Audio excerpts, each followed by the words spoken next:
Bonsoir tout le monde. Merci d'être présent.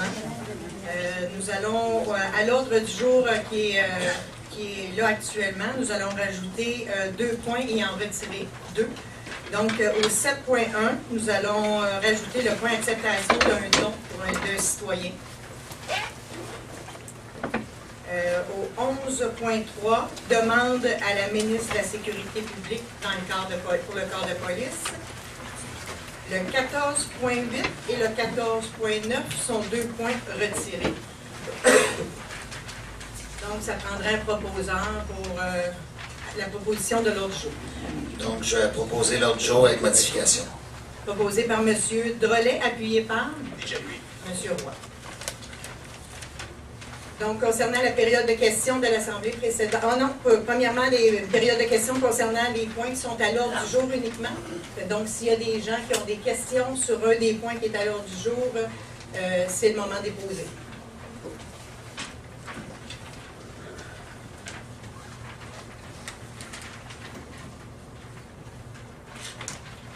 Donc, parfait. Donc, on va aller à l'adoption de l'ordre du jour, le 3.1. Excusez, l'adoption du procès verbal, le 4.1. Monsieur Drolet. Donc, que ce Conseil adopte le procès verbal du 10 février 2015, j'en fais la proposition. Proposé par Monsieur Drolet, appuyé par Monsieur Laplaine. Le 6.1, aide financière, cœur arc-en-ciel, Monsieur Laplaine. Considérant la demande de subvention déposée par l'organisme Cœur Arc-en-Ciel, considérant l'implication du Cœur Arc-en-Ciel dans la communauté, notamment dans l'accord des festivités du 675e, considérant la recommandation de la direction des loisirs, culture et vie communautaire, considérant les prévisions budgétaires à cet égard, en conséquence, il est résolu que ce Conseil octroie une aide financière de 600 $ à l'organisme Cœur Arc-en-Ciel pour le financement de leur local de pratique pour la saison 2014 et 2015 en la proposition. Proposé par M. Laplaine, appuyé par Et j'appuie. Mme Sauvé. Le 6.2, M. Drolet. Donc, c'est une demande de désignation concernant la célébration de mariage civil, considérant l'article 366 du Code civil du Québec, selon lequel le ministre de la Justice peut notamment désigner les maires comme célébrants compétents pour célébrer les unions civiles et les mariages, considérant que ce Conseil souhaite offrir un tel service aux citoyens de la Ville de Mercier. En conséquence, il est résolu d'adresser une demande à la ministre de la Justice pour qu'elle autorise la mairesse, Mme Lise Michaud, à agir comme célébrant de mariage et d'union civile sur le territoire de la Ville de Mercier, et ce, pour toute la durée de son mandat. J'en fais la proposition. Proposé par M. Drolet, appuyé par J'appuie. M. Simon. Le 7.1, M. Laplaine. Madame la maire, je vais devoir me retirer de ce point. Parfait. Prendre en note que M. Simon se retire. Considérant qu'un don de 30 000 $ a été offert à la Ville de Mercier afin de bonifier le financement des célébrations de la fête nationale en cette année de son 50e anniversaire et du 175e de la paroisse de Saint-Philémon. Considérant que le Conseil a requis l'avis juridique de Maître Jean Pitu, avocat émérite, afin de déterminer si la Ville peut légalement accepter un tel don. Considérant que, selon les conclusions de Maître Pitu, toute personne peut faire un don en argent à la Ville, incluant un membre du Conseil. Considérant que, selon les conclusions de Maître Pitu, la municipalité peut accepter un tel don pour une fin municipale, en autant qu'elle fasse publiquement et par résolution. Considérant que, selon les conclusions de Maître Pitu, un tel don ne peut pas demeurer confidentiel. En conséquence, il est résolu d'accepter un don de 30 000 $ offert par M. Louis Simon, d'affecter cette somme à l'organisation des célébrations de la fête nationale. J'en fais la proposition. Proposé par M. Laplaine, appuyé par Et j'appuie. M. Roy. Donc, vous comprendrez, M. Simon a fait le choix de garder cette information-là confidentielle pour éviter que des gens l'accusent de vouloir se faire du capital politique. Mais là, dans ce cas-ci, on n'a pas le choix. La loi nous dit qu'on doit être transparent dans l'administration et on peut pas, la trésorière ne peut pas accepter un don sans que le conseil de ville en accepte publiquement le don. Donc, c'est la raison pour laquelle nous passons cette résolution-là ce soir. Et merci, M. Simon. Donc, le 8.1, M. Roy. Considérant que selon la réglementation en vigueur, les dates retenues pour la vente de garage doivent être adoptées chaque année par édition du Conseil. En conséquent, il est résolu que ce Conseil fixe les dates de vente de débarras pour l'année 2015 au 13 et 14 juin 2015 et au 12 et 13 septembre 2015. Je propose, Mme la mairesse. Proposé par M. Roy, appuyé par Et j'appuie. Madame Sauvé. Le 8.2, Monsieur Drolet.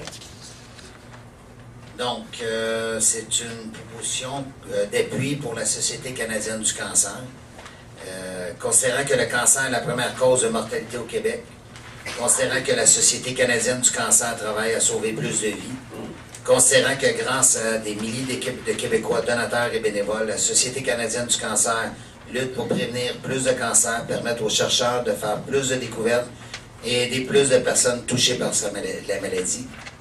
Considérant que nous pourrons prévenir environ la moitié de tous les cancers en adoptant un mode de vie sain et des politiques qui protègent le public. Considérant que près de la moitié de l'argent investi dans la recherche du cancer par les organismes de bienfaisance provient de la Société canadienne du cancer. Considérant que les personnes touchées par le cancer peuvent se concentrer sur leur guérison et avoir une bonne qualité de vie grâce à l'aide offerte par la Société canadienne du cancer. Considérant que le mois d'avril est le mois de la jonquille et qu'il est porteur d'espoir et d'activités qui feront une différence dans la vie des patients atteints de cancer et dans la lutte contre la maladie. Considérant que la Société canadienne du cancer encourage les Québécois à poser un geste significatif pendant le mois de la jonquille pour les personnes touchées par le cancer et à contribuer au combat contre cette maladie. Je pourrais même en rajouter, considérant que ma femme a eu le cancer et les combat encore contre ça, est résolu que ce conseil décrète le mois d'avril comme étant le mois de la jonquille et que ce conseil encourage la population à accorder généreusement son appui à la cause de la Société du cancer. J'en fais la proposition. Proposé par M. Drolet, appuyé par J'appuie. M. Simon. Le 8.2, Mme Anderson. Le 8.3, excusez, Mme Anderson. Alors, c'est considérant le renouvellement du contrat de location pour un photocopieur Canon, considérant que depuis 5 ans, la Ville loue un copieur Canon pour les besoins de l'ensemble des services de l'Hôtel de Ville, considérant que ce contrat venait à échéance le 1er mars 2015, considérant que la Ville de Mercier est maintenant membre du CSPQ et considérant cependant que la Ville ne pourra être partie au groupe d'achat du CSPQ relatif à l'achat de copieurs avant l'été 2016, considérant que la Société Canon offre de renouveler le contrat de location pour le copieur pour une période de 18 mois selon les modalités qui prévalaient au contrat échu, et considérant que le tarif trimestriel est de 1 617,42 pour un total de 9 705 plus taxes pour 6 trimestres, considérant que pour l'entretien, les conditions restent également les mêmes, soit un tarif de 1 sou la copie en noir et blanc et 7,5 sous la copie couleur, soit un coût approximatif de 11 026 pour 18 mois. En conséquence, c'est résolu de renouveler le contrat de location et d'entretien du copieur Canon avec la Société Canon pour une période de 18 mois aux mêmes conditions et d'autoriser la directrice des finances et de la trésorerie, Mme Nadia René, à signer ce contrat pour et au nom de la Ville. J'en fais la proposition. Proposé par Mme Anderson, appuyé par Et j'appuie. M. Lafleur. 8.4, Mme Anderson. L'adoption et la planification stratégique 2015-2019.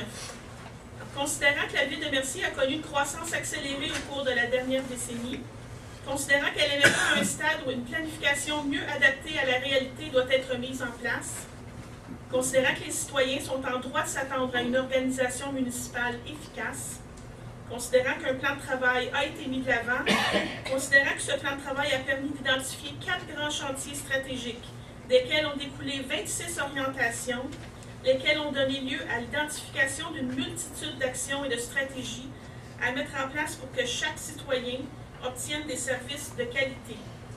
Conséquence, c'est résolu que ce Conseil adopte le plan de planification stratégique 2015-2019. Alors, j'en fais la proposition. Proposé par Mme Anderson, appuyé par Et j'appuie. M. Lapierre. Donc, à ce moment-ci, j'aimerais préciser, souligner un fait, que l'année passée, à pareille date, le 10 mars, M. Chalifou entré en poste à titre de directeur général de la Ville de Mercier. Donc, c'est son premier anniversaire aujourd'hui d'être avec nous. J'en profite pour dire en mon nom, au nom des membres du Conseil, au nom des citoyens de Mercier, merci d'être avec nous. Vous faites un travail acharné, puis vous êtes très apprécié pour votre travail. Ceci étant dit, on aurait voulu que ça arrive de cette façon-là, puis on n'aurait pas été capable de le prévoir aussi bien que ça. Un an après son arrivée, nous adoptons et nous dévoilons ce soir le plan stratégique pour les 5 prochaines années de la Ville de Mercier. Donc, je cède la parole à M. Chalifou.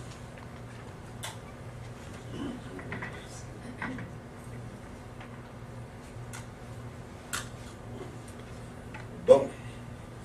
En fait, je suis particulièrement heureux de vous présenter ce soir le fruit de la réflexion. Je ne sais pas où m'installer pour ne pas nuire à personne, au moins possible aux gens. Le fruit d'une réflexion qui dure depuis presque un an, là, au printemps passé.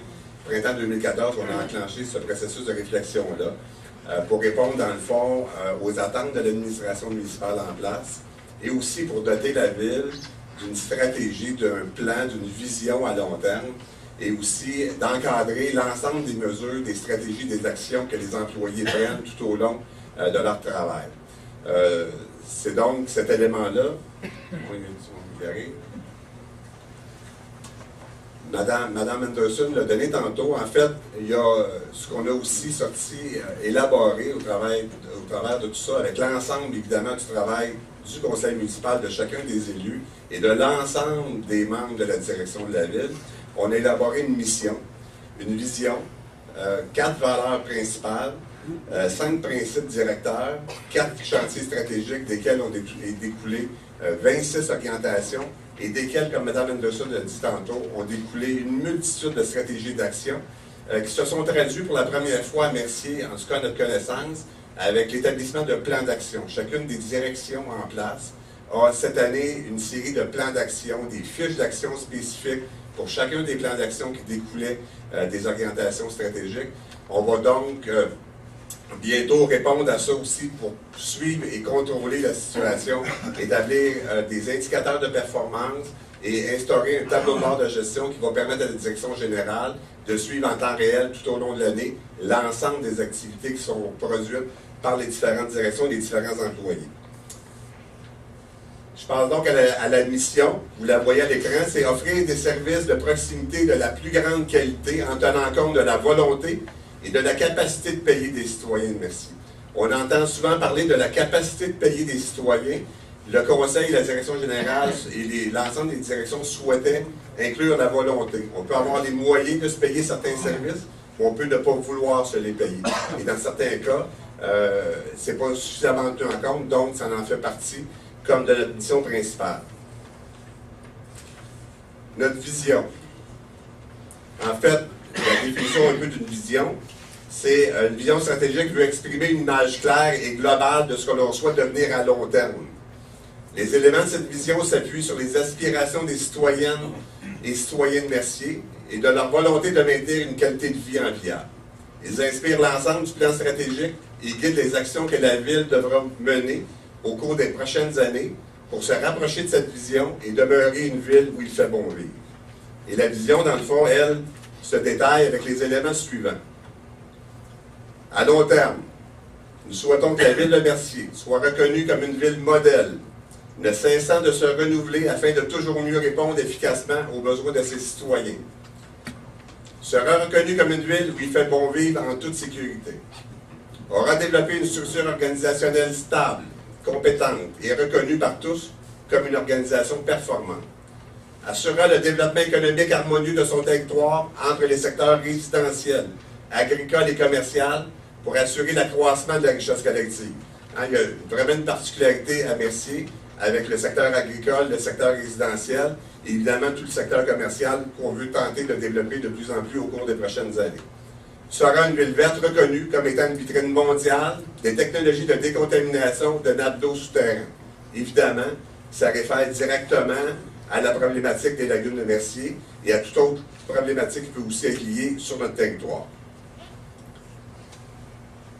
Nos valeurs. En fait, le système de valeurs, on l'écrit là, ça exprime un ensemble de qualités et de convictions qui guident l'action de la Ville de Mercier en soutien à sa mission. Ainsi, le développement de la Ville s'appuie sur les valeurs suivantes. En fait, les valeurs dans une organisation, c'est extrêmement important, c'est fondamental. Parce que chacune des actions que chacun des employés pose, ou chacun des élus, ou chacun des membres de la direction pose dans l'exercice de ses fonctions, doit s'assurer de rencontrer les valeurs qu'on va parler dans quelques instants. Si une action ne transgresse ça, ça veut dire qu'il ne faut pas la poser. Il faut se repositionner et voir comment on est capable de travailler autrement. La première valeur qui a été identifiée, c'est l'intégrité et la transparence. L'administration des affaires de la Ville s'exécute dans l'honnêteté et la transparence. Les décisions sont prises dans le meilleur intérêt de l'ensemble des citoyens et citoyennes et citoyens. La Ville, pour ce faire, communique efficacement et régulièrement sur ses pratiques, ses objectifs et ses résultats afin de renforcer le lien de confiance avec ses citoyens. La Ville adopte en tout temps une conduite intègre et irréprochable de la part de ses élus, ses dirigeants et ses employés. La deuxième valeur, la rigueur. La Ville fait preuve de rationalité, de précision et de jugement dans la gestion des affaires de la Ville. Elle assure la cohérence dans ses décisions et dans l'application des règlements et des politiques. La Ville assure en tout temps le respect de toutes les lois régissant ses activités. La Ville fait preuve de traitement équitable envers tous les groupes de sa communauté. Tous au sein de l'organisation municipale, élus, dirigeants et employés, travaillent conjointement et solidairement à la mise en place de services de qualité. Partenariat. La Ville favorise l'engagement et la participation citoyenne. Pour ce faire, elle s'efforce d'offrir un soutien équitable aux organismes du milieu et d'établir des collaborations de premier plan avec ses partenaires. La Ville encourage la collaboration et le partenariat avec les villes de la région. Et la dernière valeur reconnue, le respect. La Ville s'assure que tous et chacun aient une attitude de considération et d'égard envers autrui. C'est aussi par cette valeur que la Ville entend respecter ses engagements envers les citoyens. La Ville entend donc maintenir des relations harmonieuses avec ses citoyens et ses employés en reconnaissant le devoir d'informer, le droit d'être écouté, le devoir de consulter, l'ouverture d'accepter la différence et la modestie d'accepter la critique constructive.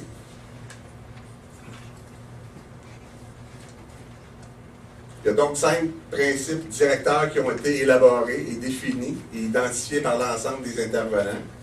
Les principes directeurs constituent la culture de la gestion de l'organisation municipale, dicte et oriente ses actions. La Ville de Mercier s'assure que ses élus, ses dirigeants et ses employés véhiculent dans leurs actions les principes directeurs suivants. Et là, je reviens dans le fond, que ce soit pour la vision, évidemment la vision c'est l'objectif, et les valeurs et les principes directeurs, c'est vraiment l'encadrement avec lequel nous tous allons travailler au cours des prochaines années. Nous allons toujours, comme je le disais tantôt pour les valeurs, nous référer à ça dans chacune des actions que nous allons poser. Le premier principe directeur, et quant à nous, c'est probablement celui qui est le plus proéminent, celui qu'on doit mettre le plus en valeur, c'est la satisfaction du citoyen au cœur des décisions et des actions. La Ville s'assure que tout est fait en fonction des besoins et des attentes des citoyennes et citoyens, résidents, agriculteurs, commerçants, investisseurs et autres, pour le bien-être de la collectivité. Communication et participation citoyenne. La Ville améliore constamment tous les outils nécessaires pour assurer des liens directs avec sa population et favorise pleinement la participation de cette dernière à la vie collective. Un développement durable au bénéfice des générations futures. La Ville se développe dans le respect des besoins actuels, autant financiers qu'environnementaux, sans pour autant compromettre l'avenir des générations futures. Une gouvernance responsable. La Ville s'assure d'un système rigoureux de gouvernance qui favorise la responsabilisation, le contrôle et l'efficacité organisationnelle, ainsi qu'une administration municipale performante. La Ville s'assure d'une gestion responsable et respectueuse de la volonté et de la capacité de payer de ses contribuables. Et finalement, la recherche de l'excellence. La Ville recherche constamment l'excellence par l'implantation des principes d'amélioration continue et d'innovation tant chez ses élus, ses dirigeants et ses employés que dans ses processus de gestion. Voici maintenant les 4 chantiers stratégiques. Pour concrétiser la mission, la Ville a établi des enjeux prioritaires qui nécessitent d'être traduits en autant de chantiers stratégiques porteurs d'avenir. Ces chantiers détermineront l'ampleur des ressources et des efforts qui seront nécessaires pour leur réalisation à court et moyen terme. Ce qui est important de noter, c'est que tous les secteurs de l'administration municipale sont concernés par les enjeux qui ont été retenus comme étant prioritaires. Les orientations qu'en découlent, autant que les stratégies et les actions pour les concrétiser, tiennent compte des valeurs et principes directeurs évoqués précédemment. Je vous le disais, on va retrouver là-dedans, vous allez voir les 26 orientations qu'on retrouve. Toutes les stratégies et les actions, dans le fond, là, ça se découle en tellement d'actions. Et ça, dans le fond, chacune des directions, comme je le disais tantôt, a déjà développé des plans d'action et des fiches d'action spécifiques pour l'ensemble de ces éléments-là. Donc, le premier élément, le premier chantier stratégique, c'est le maintien et l'amélioration des services à la population, tout en respectant la volonté et la capacité de payer des citoyens. La première orientation est d'assurer une meilleure transmission de l'information de la Ville vers les citoyens, et recueillir régulièrement les perceptions et attentes des citoyens quant aux services offerts et à développer, mettre en place un plan d'action visant à répondre aux attentes des citoyens et de l'organisation municipale, assurer l'homogénéité de l'image de la Ville auprès de ses citoyens et partenaires, consolider et améliorer les services de protection incendie, reprendre la gestion du service de police, consolider et améliorer les services d'urbanisme et d'environnement, optimiser l'offre de services en matière d'activités sportives, culturelles et sociales, élaborer et mettre en œuvre un plan de circulation adapté au développement actuel et futur de Mercier, améliorer les services de transport en commun, assurer la pérennité des infrastructures de la Ville et finalement, pour ce chantier stratégique-là, améliorer les services de proximité aux citoyens. Le deuxième chantier stratégique est un développement économique à même de garantir l'enrichissement collectif et l'amélioration des services à la population. Soutenir le développement du corridor de l'autoroute 30 à l'intersection de la 138. Optimiser l'utilisation des terrains et bâtiments appartenant à la Ville. Soutenir le maintien et le développement du tissu commercial dans le cœur villageois. Planifier le développement et la revitalisation dans un objectif de mieux vivre de la collectivité. Soutenir les initiatives qui visent à définir et mettre en œuvre une stratégie de développement économique. Le troisième chantier, l'optimisation de l'organisation municipale. Mettre en place la structure organisationnelle appropriée pour soutenir le développement de Mercier. Instaurer une organisation municipale basée sur la qualité du service à la clientèle. S'assurer d'une organisation efficiente et efficace en actualisant et bonifiant les politiques, règles et processus de contrôle. Bonifier l'ensemble des pratiques de gestion des ressources humaines. Assurer des communications régulières et transparentes au sein de l'administration municipale. Et finalement, disposer des outils informatiques nécessaires à une bonne gestion. Le dernier chantier stratégique, c'est la gestion environnementale du territoire de l'escale de Mercier, Coteau-Sainte-Marguerite, dans un contexte de développement durable. S'assurer que soient mis en place des moyens de contrôle et de réglementation efficaces afin d'éviter l'ajout de contaminants dans l'environnement. S'assurer de la mise en place de moyens et ressources nécessaires afin d'éviter toute dispersion de la contamination dans la région. Et finalement, s'assurer de disposer des moyens et des ressources nécessaires pour qu'un jour des solutions définitives soient trouvées et appliquées en lien avec la contamination des lagunes de Mercier ou toute autre situation problématique pouvant se trouver sur le territoire de la Ville. Essentiellement, ça complète l'essence même du plan stratégique, c'est-à-dire la mission, la vision, les valeurs, les principes directeurs, les 4 chantiers stratégiques et les principales orientations. Je peux juste vous assurer que ça a été un travail assez ardu, c'est long, faire ce genre de travail-là, ça demande beaucoup d'efforts, ça demande beaucoup d'ouverture d'esprit parce que ça remet en question inévitablement toutes sortes de façons de faire qui sont en cours à la Ville depuis de nombreuses d'années, que ce soit sur le plan des élus, que ce soit sur le plan des cadres, que ce soit sur le plan des employés. Ça a demandé vraiment une participation active des gens. Je suis particulièrement fier comme directeur général qu'on soit arrivé à produire ce document-là, mais surtout, ce n'est pas un document, quant à moi, c'est vraiment une vision pour la Ville de Mercier. Je pense qu'aujourd'hui, on l'a dit, la Ville de Mercier a grandi de façon rapide. Je pense qu'on est arrivé à un moment charnière où la Ville peut vraiment faire un virage important et prendre en main sa destinée de façon beaucoup plus autonome et de façon beaucoup plus performante. Pour réussir tout ça, je tenais ce soir, dans le fond, à vous présenter les membres de l'équipe de direction qui vont nous accompagner tout au long des prochaines années pour mettre en place et vivre, dans le fond, vraiment faire vivre ce plan stratégique-là. Madame Nadine René, qui est directrice des finances et de trésorerie. Madame René a débuté sa carrière à la Ville de Mercier en 2006 comme trésorière adjointe, pour ensuite être nommée à la tête de la direction des finances et de la trésorerie depuis 6 ans maintenant. Sa grande expertise au niveau des finances municipales et son expérience des dernières années sont des atouts pour notre organisation, surtout en ce qui concerne le contrôle et le suivi rigoureux des deniers publics. Et je sais qu'on en demande là-dessus du contrôle. Nadia? Madame Annick Charret, qui est la directrice des communications. Monsieur Chalifou, juste un petit instant. Si tu veux te lever, parce que les gens derrière te voient pas. Annick Charret, qui est directrice des communications. Nommée à la direction des communications en novembre dernier, Madame Charret est auparavant greffière adjointe à la Ville de Mercier. Détentrice d'un baccalauréat en communication et sciences politiques et d'une maîtrise en sciences politiques, elle poursuit actuellement un programme court de 2e cycle en gestion municipale. Sa complémentarité en communication et en gestion de projet sera utile en support des différents grands dossiers en cours à la Ville. Annick. Monsieur Rémi Lemieux, directeur urbanisme et environnement. Rémi est à l'emploi de la Ville depuis plusieurs années puisqu'il a précédemment occupé des fonctions d'inspecteur municipal, de chargé de projet en urbanisme et géométrique, ainsi que directeur intérimaire en urbanisme et environnement. Il a été nommé le 5 janvier dernier directeur du service de façon permanente. Il est détenteur d'un baccalauréat en urbanisme et termine actuellement sa maîtrise en génie, spécialisation en gestion des infrastructures urbaines. Son arrivée à la direction de l'urbanisme et de l'environnement coïncide avec une demande du Conseil de revoir les politiques et la réglementation actuellement en vigueur sur le territoire. Sa connaissance du territoire, son ouverture, son désir d'innover font de lui le candidat idéal pour mettre en œuvre ces importants changements. En plus, il est jeune, ça m'énerve.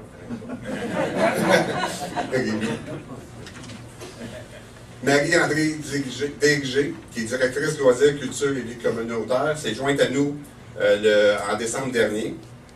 Madame Dégé est auparavant à l'emploi de la Ville de Sainte-Catherine pendant plus de 14 ans au service des loisirs. Détentrice d'un baccalauréat en récréologie, son expérience municipale précédente va être extrêmement pertinente dans l'élaboration et la mise en place de nouvelles procédures et de nouvelles façons de faire à la direction loisirs, culture et vie communautaire. Denis Ferland, greffier, directeur du greffe, avocat. Maître Ferland détient plusieurs années d'expérience dans le monde municipal. En effet, ce dernier était, jusqu'à son embauche comme greffier à la Ville, conseiller aux affaires municipales pour le gouvernement du Québec. Donc, travaillait au ministère des Affaires municipales. En fait, Maître Ferland conseillait les villes dans l'approbation, dans le processus légal de chacune d'entre elles. Maître Ferland a également une expérience significative en tant que plaideur devant les tribunaux judiciaires québécois en matière de litige. Karine Laforêt, directrice ressources humaines. Nommée à la direction des ressources humaines en décembre dernier, Mme Laforêt a plus de 12 ans d'expérience en ressources humaines, surtout dans des entreprises privées. Détentrice d'un baccalauréat en gestion des ressources humaines et possédant le titre de conseillère en ressources humaines agréée, l'arrivée de Mme Laforêt va permettre à l'organisation qu'est la Ville de Mercier de développer la fonction ressources humaines et aussi d'assurer la standardisation des processus liés aux ressources humaines. M. Larente, qui est le directeur d'incendie, malheureusement, n'est pas ici ce soir. Il y avait des engagements à l'extérieur depuis longue date. Je vais quand même vous donner un peu son pédigree. Fort de plusieurs années d'expérience en sécurité incendie et d'une longue carrière à la Ville de Montréal, donc plusieurs années à la haute direction du service, M. Larente apporte son expertise en l'arrimage de notre service de sécurité incendie avec l'intégration au schéma de couverture de risque. Il procédera aussi, entre autres choses, à la mise à jour du plan de sécurité civile pour la Ville dans les prochains mois. Et il restera, nous sommes en processus de comblement du poste de directeur ou directrice des travaux publics et du génie actuellement. Donc, d'ici un mois à peu près, on devra avoir trouvé la personne qui va venir compléter cette excellente équipe diversifiée. Nous avions déjà identifié, quand nous avons adopté la nouvelle structure organisationnelle à l'automne dernier, que nous avions besoin d'une expertise interne beaucoup plus grande afin de pouvoir procéder, dans le fond, aller à la rencontre des besoins de la population. Donc, moi, je vous dirais qu'avec l'équipe qu'on a là, en tout cas, moi, je suis capable de faire beaucoup d'années, puis je suis convaincu qu'on va fournir une excellente performance pour les citoyens.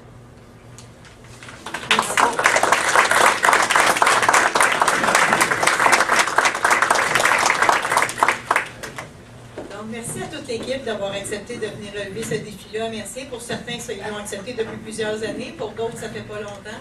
Mais merci beaucoup parce que votre expertise va permettre à nous, membres du conseil de ville, d'être plus rassurés au niveau d'être moins à la merci de firmes qui sont là, pas nécessairement pour les intérêts des citoyens de Merci, mais beaucoup plus pour leur intérêt personnel, mais d'avoir une expertise à l'interne, soit pour faire le travail nous-mêmes, si on pense à des avis juridiques, mais aussi pour valider si on va chercher une expertise à l'externe parce que c'est pas suffisant ce qu'on a à l'interne, valider le processus, que tout soit fait dans les règles de l'art. Donc, c'est très important d'avoir une équipe comme la vôtre et merci beaucoup d'avoir accepté de relever ce défi-là avec nous. Donc, le point 8.5, M. Laplante. Considérant l'acte d'échange d'immeubles intervenu le 26 novembre 2014 dernier entre la Ville de Mercier et la société Arnaud Thibault-Clérou, avocat SNC. Considérant que la passation de cet acte était dûment autorisée par la résolution du Conseil numérotée 2014-10-403, considérant que cet acte oblige la Ville à gréver l'immeuble acquis au terme du dit acte des servitudes nécessaires aux immeubles adjacents pour la mise en place des services d'utilité publique.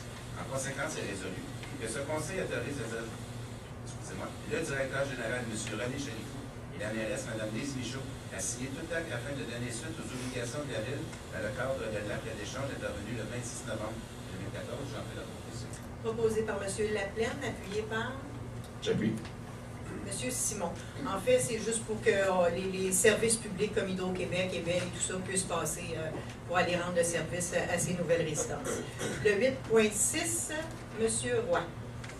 Considérant que M. Daniel Vinet, directeur général de Saint-Isidore, souhaite se retirer de la gestion de la régie intermunicipale d'aqueduc de la Ville de Châteauguay, considérant que la Ville de Mercier assurera pendant intérim la gestion de cet organisme, considérant qu'il est opportun de nommer les personnes qui en assureront la gestion et de clarifier leur mandat, en conséquence, il est résolu de nommer le directeur général de la Ville de Mercier, directeur par intérim de la régie intermunicipale d'aqueduc de la Ville de Châteauguay, de nommer le greffier de la Ville de Mercier, secrétaire par intérim de la régie intermunicipale d'aqueduc de la Ville de Châteauguay, de nommer la directrice des finances de la Ville de Mercier, trésorière par intérim de la régie intermunicipale d'aqueduc de la Ville de Châteauguay, d'affecter le directeur des travaux publics de la Ville de Mercier à titre intérimaire du consultant technique de la régie intermunicipale d'aqueduc de la Ville de Châteauguay.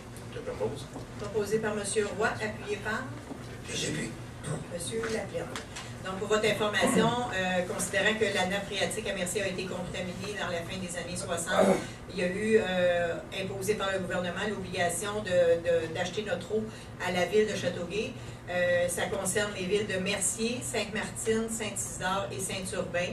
Il y a donc une régie intermunicipale qui a été créée et à venir jusqu'à tout récemment, c'était le directeur général de la municipalité de Saint-Isidore qui était le directeur général et secrétaire de la régie. Mais comme monsieur souhaite ralentir un peu ses activités à cause de son âge et tout, la Ville de Mercier, on a demandé, en fait, le comité a demandé à la Ville de Mercier si on était prêt à prendre l'intérim. On a accepté en fonction qu'on veut évaluer, et c'est pour ça que c'est par intérim. Là, on veut vraiment évaluer qu'est-ce que ça demande comme charge de travail pour ensuite voir comment on facturera à la régie les services qui seront rendus par la Ville de Mercier. Donc, le 10.1, Mme Henderson. C'est pour la permanence de Mme Julie Chabanel. Alors, considérant l'embauche de Mme Chabanel au poste de chargée de projet urbanisme et environnement, laquelle est entrée en fonction le 12 août 2014, considérant la période de probation d'une durée de 6 mois prévue au contrat de travail de Mme Chabanel, en conséquence, c'est résolu que ce Conseil, sur recommandation de la Direction générale, accorde la permanence à Mme Julie Chabanel au poste de chargée de projet urbanisme et environnement au service de l'urbanisme de la Ville de Mercier, que sa permanence soit effective à compter du 13 mars 2015. J'en fais la proposition. Proposé par Mme Henderson, appuyé par Et j'appuie. M. Drolet. Le 10.2, Mme Henderson. Considérant que la Ville de Mercier met à la disposition de M. François Boucher un véhicule Ford Ranger 2011, lequel ne doit servir en aucun cas pour usage personnel autre que le transport entre la résidence et le lieu de travail. Considérant que le dit véhicule n'est pas considéré comme une automobile selon Revenu Canada et Revenu Québec et que le véhicule sert principalement pour affaires dans le cadre des activités de la Ville de Mercier, soit pour le transport de matériel, d'outils ou de passagers.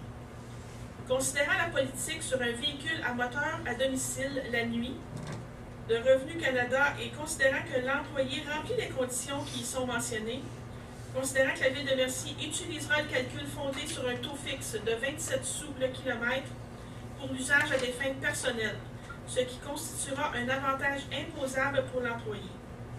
Pour 2015, en calculant le kilométrage aller-retour entre la résidence et le lieu du travail, l'avantage imposable représente donc un montant de 2 892,67 $. En conséquence, que ce Conseil autorise la rémunération annuelle de 2 100 $ afin de rendre presque nul l'impact fiscal pour M. Boucher. J'en fais la proposition. Proposé par Mme Anderson, appuyé par J'appuie. M. Laplaine. En fait, c'est notre contremaître aux travaux publics. Il demeure à... Ah oui, si ma mémoire est bonne. Et de par ses fonctions d'être sur appel 24 heures sur 24, 7 jours sur 7, il doit avoir le véhicule chez eux. Et c'est juste la portion de sa résidence à son lieu de travail qui est inclus là-dedans. Monsieur Boucher, c'est-à-dire, n'a pas le droit d'utiliser le véhicule pour autre fin que ce transport-là entre le travail et sa résidence, et évidemment sur le territoire de la Ville de Mercier quand il est en fonction, évidemment. Le 10.3, Mme Anderson. Alors, considérant l'article 8.2 de la politique administrative du personnel cadre 2013-2017, qui stipule qu'au fin du calcul des vacances, la Ville peut reconnaître à l'embauche un nombre d'années d'expérience acquise à un poste cadre dans une autre municipalité. Considérant que M. René Larente a été embauché le 18 mars 2013 et que Mme Marie-André Dérigé a été embauchée le 15 décembre 2014, sans que l'expérience acquise à titre de cadre dans leurs anciens emplois dans les municipalités ne soit reconnue. Considérant que M. Larente a été environ 13 ans cadre au sein du service de sécurité incendie de la Ville de Montréal et que Mme Dérigé a été près de 7 ans cadre au sein du service des loisirs de la Ville de Sainte-Catherine. Conséquence que ce Conseil recommande qu'à titre de reconnaissance de ces années d'expérience, on accorde à Mme Dérigé une semaine de vacances supplémentaires rétroactivement à sa date d'embauche, soit le 15 décembre 2014, et que ce Conseil recommande qu'à titre de reconnaissance de ces années d'expérience, on accorde à M. Larente une semaine de vacances supplémentaires rétroactif au 1er janvier 2014. On fait la proposition. Proposé par Mme Anderson, appuyé par J'appuie. M. Laplaine. En fait, Mme Dérigé, c'était une négociation qui avait eu à la base à son embauche, mais qui avait été oubliée d'être inclue dans la résolution de son embauche. Fait qu'on vient juste corriger cette situation-là. Dans le cas de M. Larente, effectivement, ses années n'avaient pas été reconnues d'une part, et d'autre part, on se rappellera que M. Larente chapeaute le service d'incendie de la ville de Léry, et il n'a jamais demandé une rémunération additionnelle, donc qu'il y ait une semaine additionnelle de vacances, je pense que c'est rien d'exagéré, et c'est pour cette raison que le Conseil a obtempéré à cette demande. Donc le 10.4, Mme Anderson. Considérant que l'article 25.3 de la politique administrative du personnel cadre 2013-2017 stipule que si la performance individuelle soit minimalement satisfaisante, chaque cadre reçoit un avancement d'échelon. Considérant que Mme Nadia René, Annick Charret et Manon Dumas et M. René Larente et François Boucher ont été évalués par M. René Chalifou en fonction de leur performance dans leur poste. Considérant que M. François Lauzon a été évalué par M. Larente en fonction de sa performance dans son poste. Et considérant les évaluations de performance de Mme Nadia René, Annick Charret et Manon Dumas et M. René Larente, François Lauzon et François Boucher soient satisfaisantes ou plus que satisfaisantes. En conséquence, que ce Conseil recommande que Mme René Charret et M. Larente et Lauzon reçoivent un avancement d'un échelon de leur classe rétroactivement au 1er janvier 2015 et que ce Conseil recommande que Mme Dumas et M. Boucher reçoivent, selon l'article 25.3, deuxième alinéa, un avancement de 1% de plus par année rétroactif au 1er janvier 2015. J'en fais la proposition. Proposé par Mme Anderson, appuyé par Et j'appuie. M. Drolet. Puis en fait, c'est la convention des cadres qui a été signée par l'ancien conseil qui est applicable jusqu'en 2017. Donc, l'évaluation a été faite par M. Chalifou. Le 11.1, M. Simon. Oui, bonsoir. Donc, considérant les besoins exprimés par l'état-major du service de sécurité incendie de la Ville de Mercier, considérant que des soumissions ont été demandées par voie d'invitation écrite auprès d'au moins 2 fournisseurs, considérant que 4 soumissions ont été reçues, soit celles des sociétés Fortier Ford Montréal Limité, Morin Ford Lincoln, Hyundai Saint-Constant et Hyundai Châteauguay. En conséquence, il est résolu que son conseil accepte la plus basse soumission conforme, soit celle de la société Fortier Auto Montréal Limité, au montant de 27 459 $ à l'exclusion des taxes, pour l'achat d'un véhicule Ford Escape 2015. De mandater le directeur général, M. René Chalifou, pour signer tout document nécessaire afin de procéder à cet achat et que ce montant soit pris sur le fonds de roulement. J'en fais la proposition. Proposé par M. Simon, appuyé par Mme Sauvé. Le 11.2, M. Simon. Je vais juste me retirer pour ce point-là. Parfait. Prenez note que M. Drolet s'est retiré. Considérant qu'il a été procédé à une demande de soumission par voie d'invitation écrite pour la fourniture de services professionnels et ingénierie afin qu'il soit procédé à la confection des plans de la nouvelle caserne de pompiers.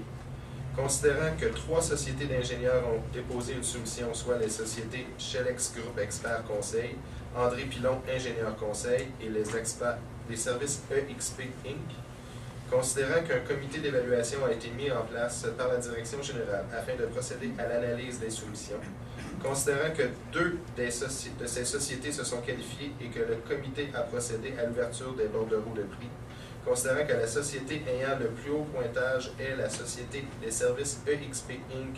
au montant de 62 000 $ taxes exclues, en conséquence que ce conseil procède à l'octroi du contrat pour la fourniture du service professionnel et ingénierie afin de procéder à la confection des plans de la nouvelle caserne de pompiers à la société des services EXP Inc. au montant de 62 000 $ taxes exclues et que ce montant sera pris pour le moment au fonds général jusqu'à ce que un règlement d'emprunt soit adopté. J'en fais la proposition. Proposé par M. Simon, appuyé par Jérémy. M. Laplaine. Le 11.3, M. Simon. Ça là est un petit peu plus long. Bon.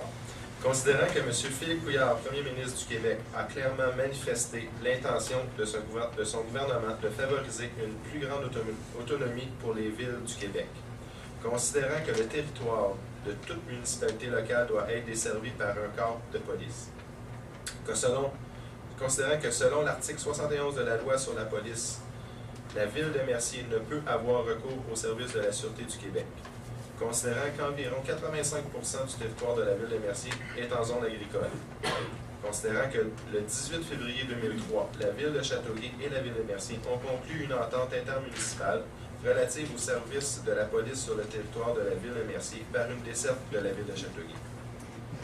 Considérant que cette entente a été conclue pour une période de 10 ans, considérant que cette entente a été approuvée par le ministre de la Sécurité publique le 20 mars 2003 à l'exclusion du 2e alinéa de l'article 22.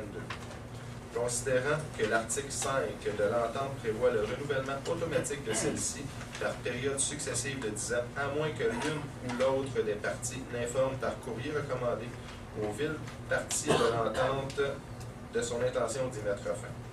Considérant que le 13 janvier 2012, la ville de Châteauguay transmettait par courrier recommandé à la ville de Mercier un avis de non-renouvellement de l'entente selon les mêmes paramètres. Considérant que l'écart entre le coût de l'entente échue et les coûts du renouvellement proposé par la ville de Châteauguay sont déraisonnables.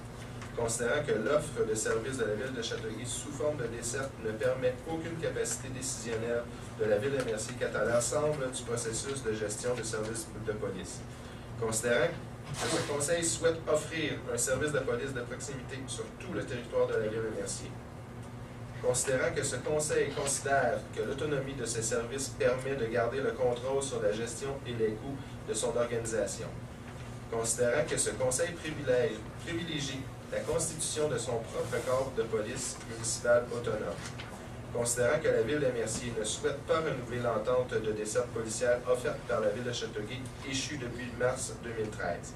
Considérant que la ville de Mercier a fait effectuer une étude de faisabilité pour la création d'un service de police autonome. Considérant que cette étude prend en considération le court, moyen et long terme tant du point de vue financier qu'organisationnel.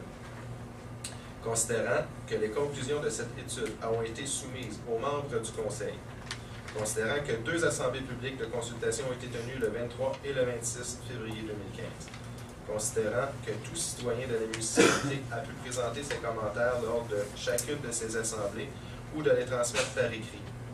Considérant qu'un rapport détaillé des consultations publiques menées auprès des citoyens de la ville de Mercier sera transmis au ministre de la Sécurité publique dans les prochaines semaines.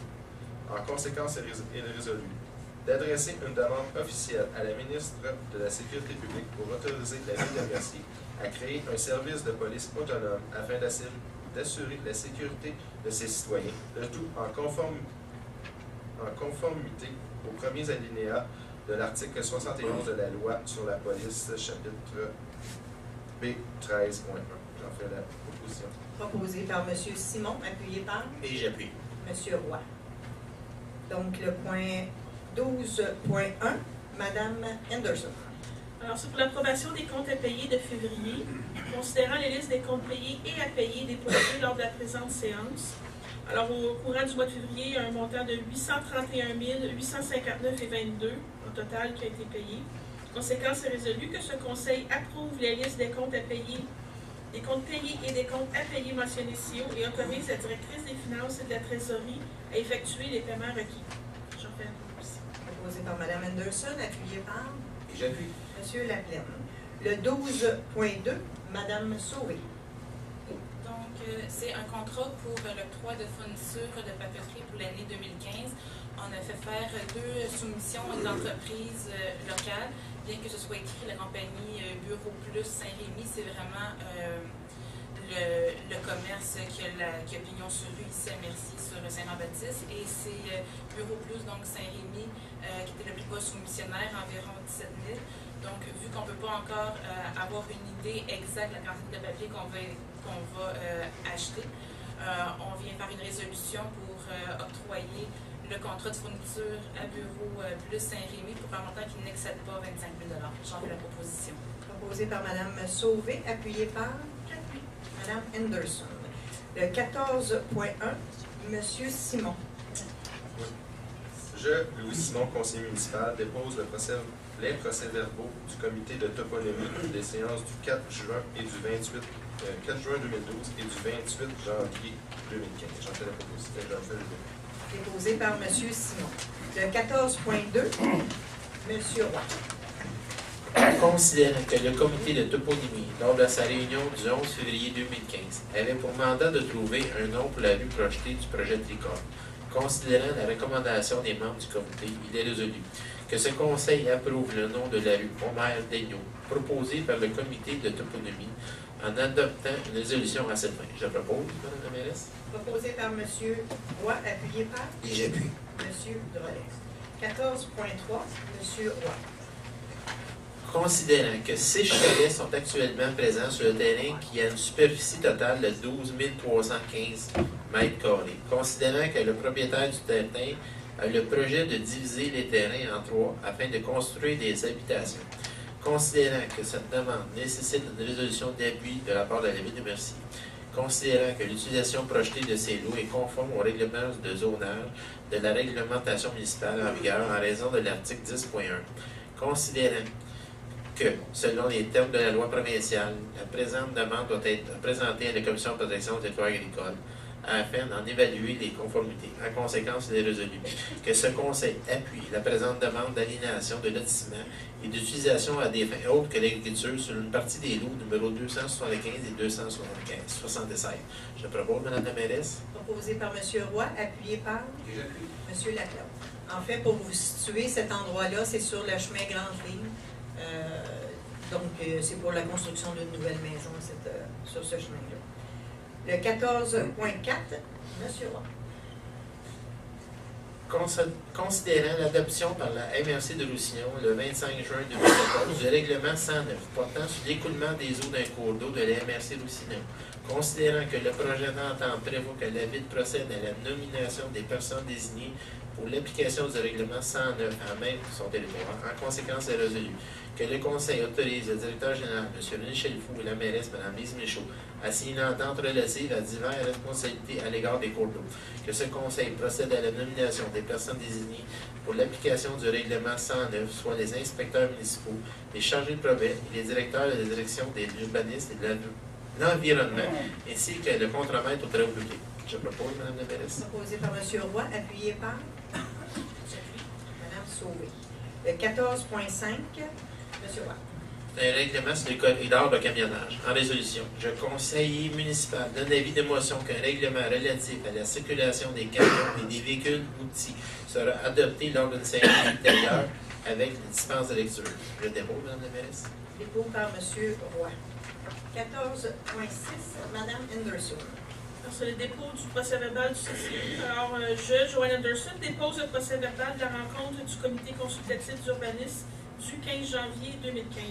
J'en fais le dépôt. Déposé par Mme Anderson. 14.10, M. Simon. 14.7. Ah, j'ai posé, excusez, 14.7.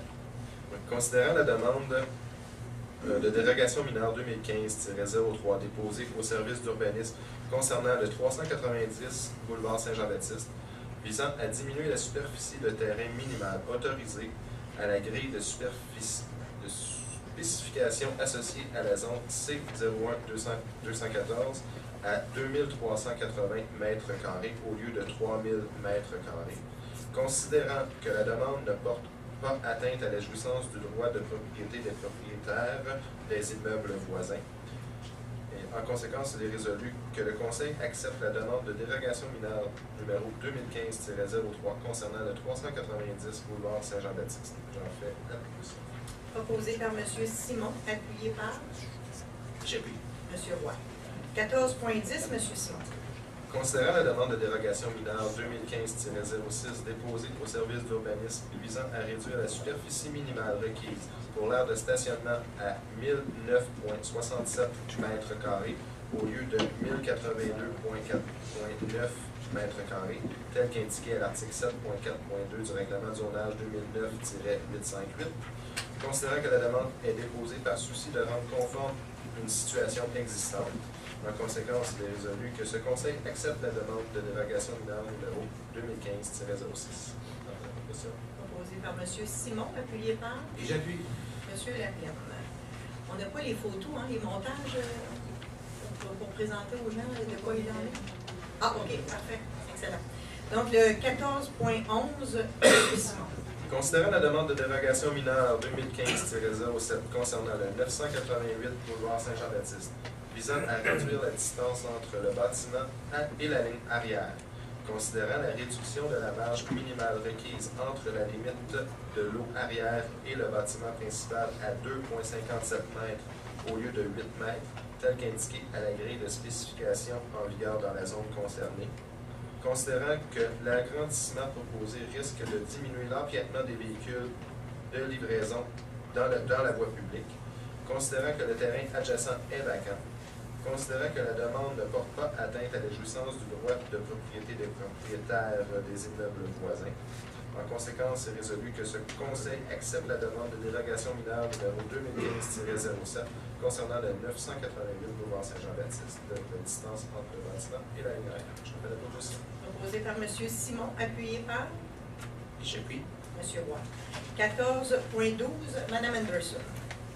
Alors, au courant du mois de février, plusieurs permis ont été demandés à la Ville en vertu du PIA, c'est-à-dire le plan d'implantation et d'intégration architecturale.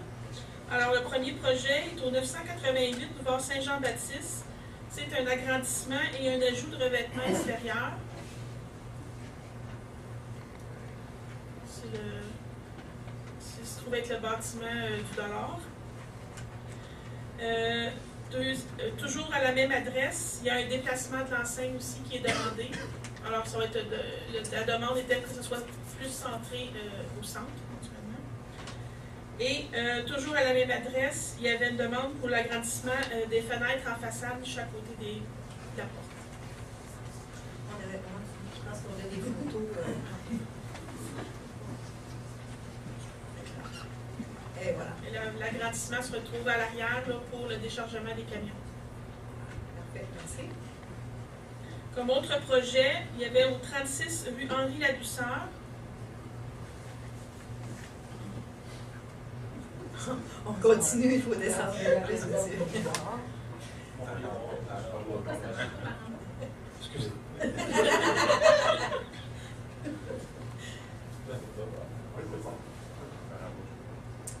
Alors, c'est une nouvelle construction sur la rue, au 36 rue Henri Ladussard.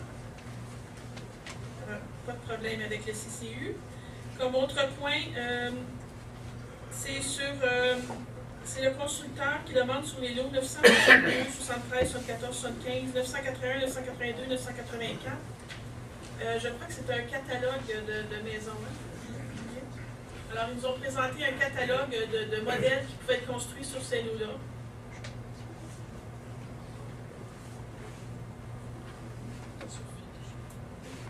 Seul modèle a été rejeté par le CCU. C'était la Sophia? Autre projet au 129 rue Marielle Primo. Toujours une nouvelle construction. Vous allez voir le modèle.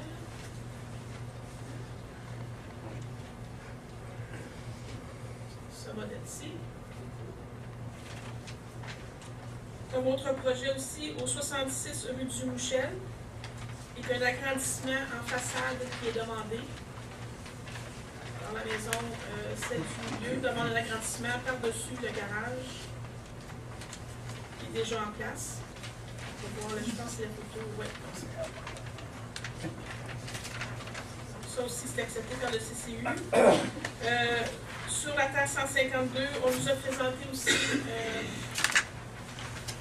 C'est un ajout d'un modèle de maison au catalogue déjà existant. Alors, c'est ce modèle-là qui a été ajouté au catalogue qui sera disponible aux futurs acheteurs. Et finalement, au 83 rue Beauchamp, c'est la transformation d'une habitation en maison intergénération. L'ajout se fait à l'arrière de la maison, donc il n'est pas visible de l'avant. C'est accepté par le CCI. Alors que ce conseil approuve les plans d'implantation et d'intégration architecturale tels qu'ils numérés ci-dessous selon les recommandations et conditions consignées au procès-verbal du comité CCU du 19 février 2015. J'en fais la proposition. Proposé par Mme Henderson, appuyé par M. Simon. 14 13, M. Roy. C'est l'orientation de la CPTEQ dans le dossier d'Agrégol Lefebvre. Considérant la demande de la société Agrégol Lefebvre Inc. adressée à la Commission de protection du territoire agricole du Québec afin d'être autorisée à utiliser à des fins autres que l'agriculture une superficie approximative de 22,36 hectares, correspondant à une partie des lots 233-1, 234 et 236 du cadastre de la paroisse Saint-Philomène, circonscription foncière de Châteauguay. Considérant que cette demande vise à permettre l'implantation d'une carrière pour une période de 10 ans, considérant que la dite carrière pourrait avoir une durée de vie de 40 à 50 ans, considérant que la ville de Mercier est une partie intéressée et qu'elle aura la possibilité de faire valoir ses observations lors de la séance publique, considérant que la Commission de protection du territoire agricole du Québec rendait son orientation préliminaire dans le dossier le 3 mars dernier, il est résolu. Le conseil municipal dépose le compte rendu de l'orientation préliminaire de la Commission de protection du territoire agricole du Québec dans le dossier de la demandesse Agrégol Lefebvre, numéro 40 76 49. Je dépose. Donc, déposé par M. Roy. Si on veut vous résumer rapidement, vous aviez peut-être entendu parler qu'il y avait une carrière avec du dynamitage qui voulait s'installer aux abords de Sainte-Marguerite et la montée Saint-Isidore. La demande a été déposée à la Commission de la protection du territoire agricole parce que c'est en zone agricole et c'est une utilisation autre qu'agricole qui va l'en faire. Nous avons à la Ville de Mercier donné un mandat à une firme hydrogéologique pour faire l'analyse des impacts du pompage du niveau de la nappe phréatique pour l'exploitation de la carrière. On n'a pas encore déposé cette étude-là à la CPTAQ, mais déjà la CPTAQ, le 3 mars dernier, a annoncé son intention préliminaire de refuser cette demande-là. Évidemment que là, la Ville de Mercier, nous, on est à la préparation d'un mémoire qu'on va déposer à la CPTAQ. Et on va aussi déposer l'étude hydrogéologique que la Ville de Mercier a fait faire, qui est encore beaucoup plus étoffée que les informations que la Commission de la protection du territoire agricole a actuellement dans son dossier. Donc, on ne lâchera pas. On a gagné une bataille, on n'a pas encore gagné la guerre. Il faut s'assurer que ce dossier-là ne voit pas le jour, que ce projet-là ne voit pas le jour pour la protection de notre ressource qui est l'eau et de notre environnement. Donc, s'il y en a qui sont intéressés à participer à une mobilisation citoyenne, le 26 mars prochain, il va y avoir une séance d'information ici à la Ville de Mercier concernant tous les détails de ce dossier-là. Et à la suite de ça, bien, il y aura une mobilisation citoyenne. Ça sera-tu une pétition? Est-ce que ça sera autre chose? On ne sait pas encore. On n'a pas encore statué exactement ça sera quoi la mobilisation. Mais ceci étant dit, c'est sûr qu'on va avoir besoin de jus de bras pour travailler sur ce dossier. Donc, c'est le 26 mars prochain à 19h30. Les informations seront diffusées dans l'Info Mercier qui sera dans la poste le 20 mars prochain. Donc, le point 15.1, M. Laplaine. Je, Martin Laplaine, conseiller municipal, donne avis de motion qu'un règlement remplaçant le règlement 92-535 concernant la bibliothèque municipale de la Ville de Mercier sera adopté lors d'une séance ultérieure avec dispense de lecture afin de moderniser les règlements qui sont applicables. J'en ai les dépôts dans la messe. Déposé par M. Laplaine. Le 15.2, M. Laplaine. Je, Martin Laplaine, conseiller municipal, donne un avis de motion qu'un règlement modifiant le règlement 2013-906 décrétant différents tarifs pour l'utilisation des biens, des services ou pour le bénéfice retiré d'une activité de la Ville serait adopté lors d'une séance ultérieure avec dispense de lecture. Dépôt par M. Laplaine. Le point 16, intervention des membres du Conseil. Je crois qu'on était rendu à M. Simon. Oui, bonsoir. Donc, moi, je voulais parler de la desserte policière un peu. Qu'est-ce qui est véhiculé présentement là, sur les sites Internet là, et le démantèlement d'un corps policier. On ne peut pas démanteler un corps policier qui ne nous appartient pas, premièrement.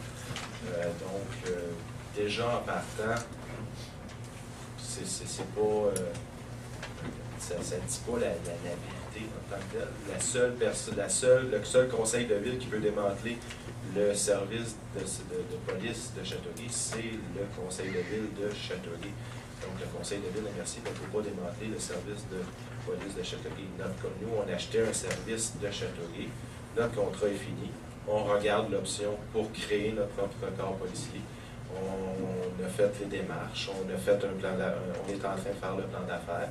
Et si le plan d'affaires est totalement champ, mais c'est sûr qu'on n'ira pas de l'avant avec ça. Mais s'il y a de l'allure, on va vous le présenter. En temps et lieu, on va vous le présenter avant de continuer aussi. Donc, ça, c'est pour mettre un petit peu les étapes qui sont encore à suivre. Là, on n'est pas rendu... Oui, on a passé une résolution ce soir, mais ça prend de 12 à 18 mois à former notre corps policier. On ne peut pas attendre. Il faut avancer. On fait des résolutions, on va les envoyer au ministère avec les séances de consultation qu'on a passées. On est obligé de les envoyer de toute façon. Il était ici même le lundi. Donc, c'est pour continuer un peu la machine, mais rendu au plan d'affaires, on va voir, et après ça, on va vous le présenter. Puis on va continuer, si ça a de l'allure, on va continuer. Si ça n'a pas d'allure, on va arrêter ça là, puis on va s'entendre avec notre voisine. Pour ce qui est de la fête nationale, on a une conférence de presse le 24 mars, c'est confirmé? Oui, le 24 mars, est-ce qu'elle est confirmée, la conférence de presse? Donc, la conférence de presse pour annoncer le groupe ou l'artiste qui va être sur scène le 23 juin. Donc, ça va être à 19h ici même. Donc, soyez-y. Puis, pour ce qui est de... je pense que c'est... Ah oui, je voulais faire une petite... Parce que hier soir, lors d'une rencontre, il y a des gens qui m'ont dit, mais point de vue des contrats que la ville octroyait, il y en a qui disent que ben c'est ça, on économise sur des contrats, mais on a qu'est-ce qu'on a pour. on va parler, je ne nommerai pas de quel contrat on parle, mais si les contrats municipaux sont régis par une loi, on n'a pas le choix de donner les contrats à les plus bas soumissionnaires conformes. Donc, comme là, on l'a vu, on a donné des soumissions, on a donné des contrats à des plus bas soumissionnaires conformes. S'ils ne sont pas conformes, là, on a le droit de laisser tomber, on n'a pas le choix. Mais selon la loi, si, mettons, notre contrat qui vient issu, le contracteur qui nous faisait tel contrat est à 100 000 et l'autre nous le fait à 80 000, on n'a pas le choix de le donner, même si on est satisfait à celui qui le faisait avant, on n'a pas le choix de le donner au plus bas soumissionnaire conforme. Donc, c'est pour ça que des fois, oui, il y a des mécontentements, mais en bout de ligne, on peut faire des dossiers et ça va se régler de toute façon en temps et lieu. Parfait. Merci, M. Simon. M. Laplaine. Bon, bonsoir tout le monde. Moi, je voudrais revenir sur le point 15.1, 15.2, qui était la motion des règlements de la bibliothèque ainsi que la grille de tarification. J'aimerais remercier le travail fait par les employés de la bibliothèque, les employés de la direction de loisirs, ainsi que Mme Marie-André Dirigé, qui est directrice loisirs, culture et communautaire. Les règlements de la bibliothèque depuis 1992 qui n'avaient pas été regardés, comme on dit, jusqu'à la fin. Donc, la structuration du jour était nécessaire, légèrement. Donc, je prends la parole aujourd'hui pour remercier personnellement et au nom de mes collègues au conseil, de remercier tout le travail qui a été fait pour la mise à jour de ces règlements d'activité. Merci. Merci, M. Laplaine. M. Roy. Pas de commentaire ce soir. Merci. Mme Anderson. Alors, dans le dossier de la police, j'aimerais vous informer que j'ai commencé à faire du porte-à-porte pour consulter les citoyens de mon quartier. En très grande majorité, les citoyens consultés sont très favorables au projet. Et pour les citoyens qui ne sont pas au courant du dossier, ben, je les informe au meilleur de ma connaissance. Pour les gens qui diront ou qui insinueront que j'oublie des choses, ou que je ne dis pas des choses, ou que je cache des renseignements, je leur dis jamais. Et je répète, jamais. Je ne suis pas comme ça et je ne le serai jamais. Excusez, je suis très émotive. Les décisions que je prends au conseil sont dans le seul intérêt des payeurs de taxes et merci. Je me base toujours sur des faits et sur les connaissances que les professionnels m'apportent. Ceci étant dit, je n'ai rien contre les citoyens qui sont contre le projet. Au contraire, je trouve ça même sain. Alors qu'on m'amène des arguments, je le suis, nous le sommes tous très ouverts à vos arguments et nous sommes là pour vous écouter. Merci. Merci.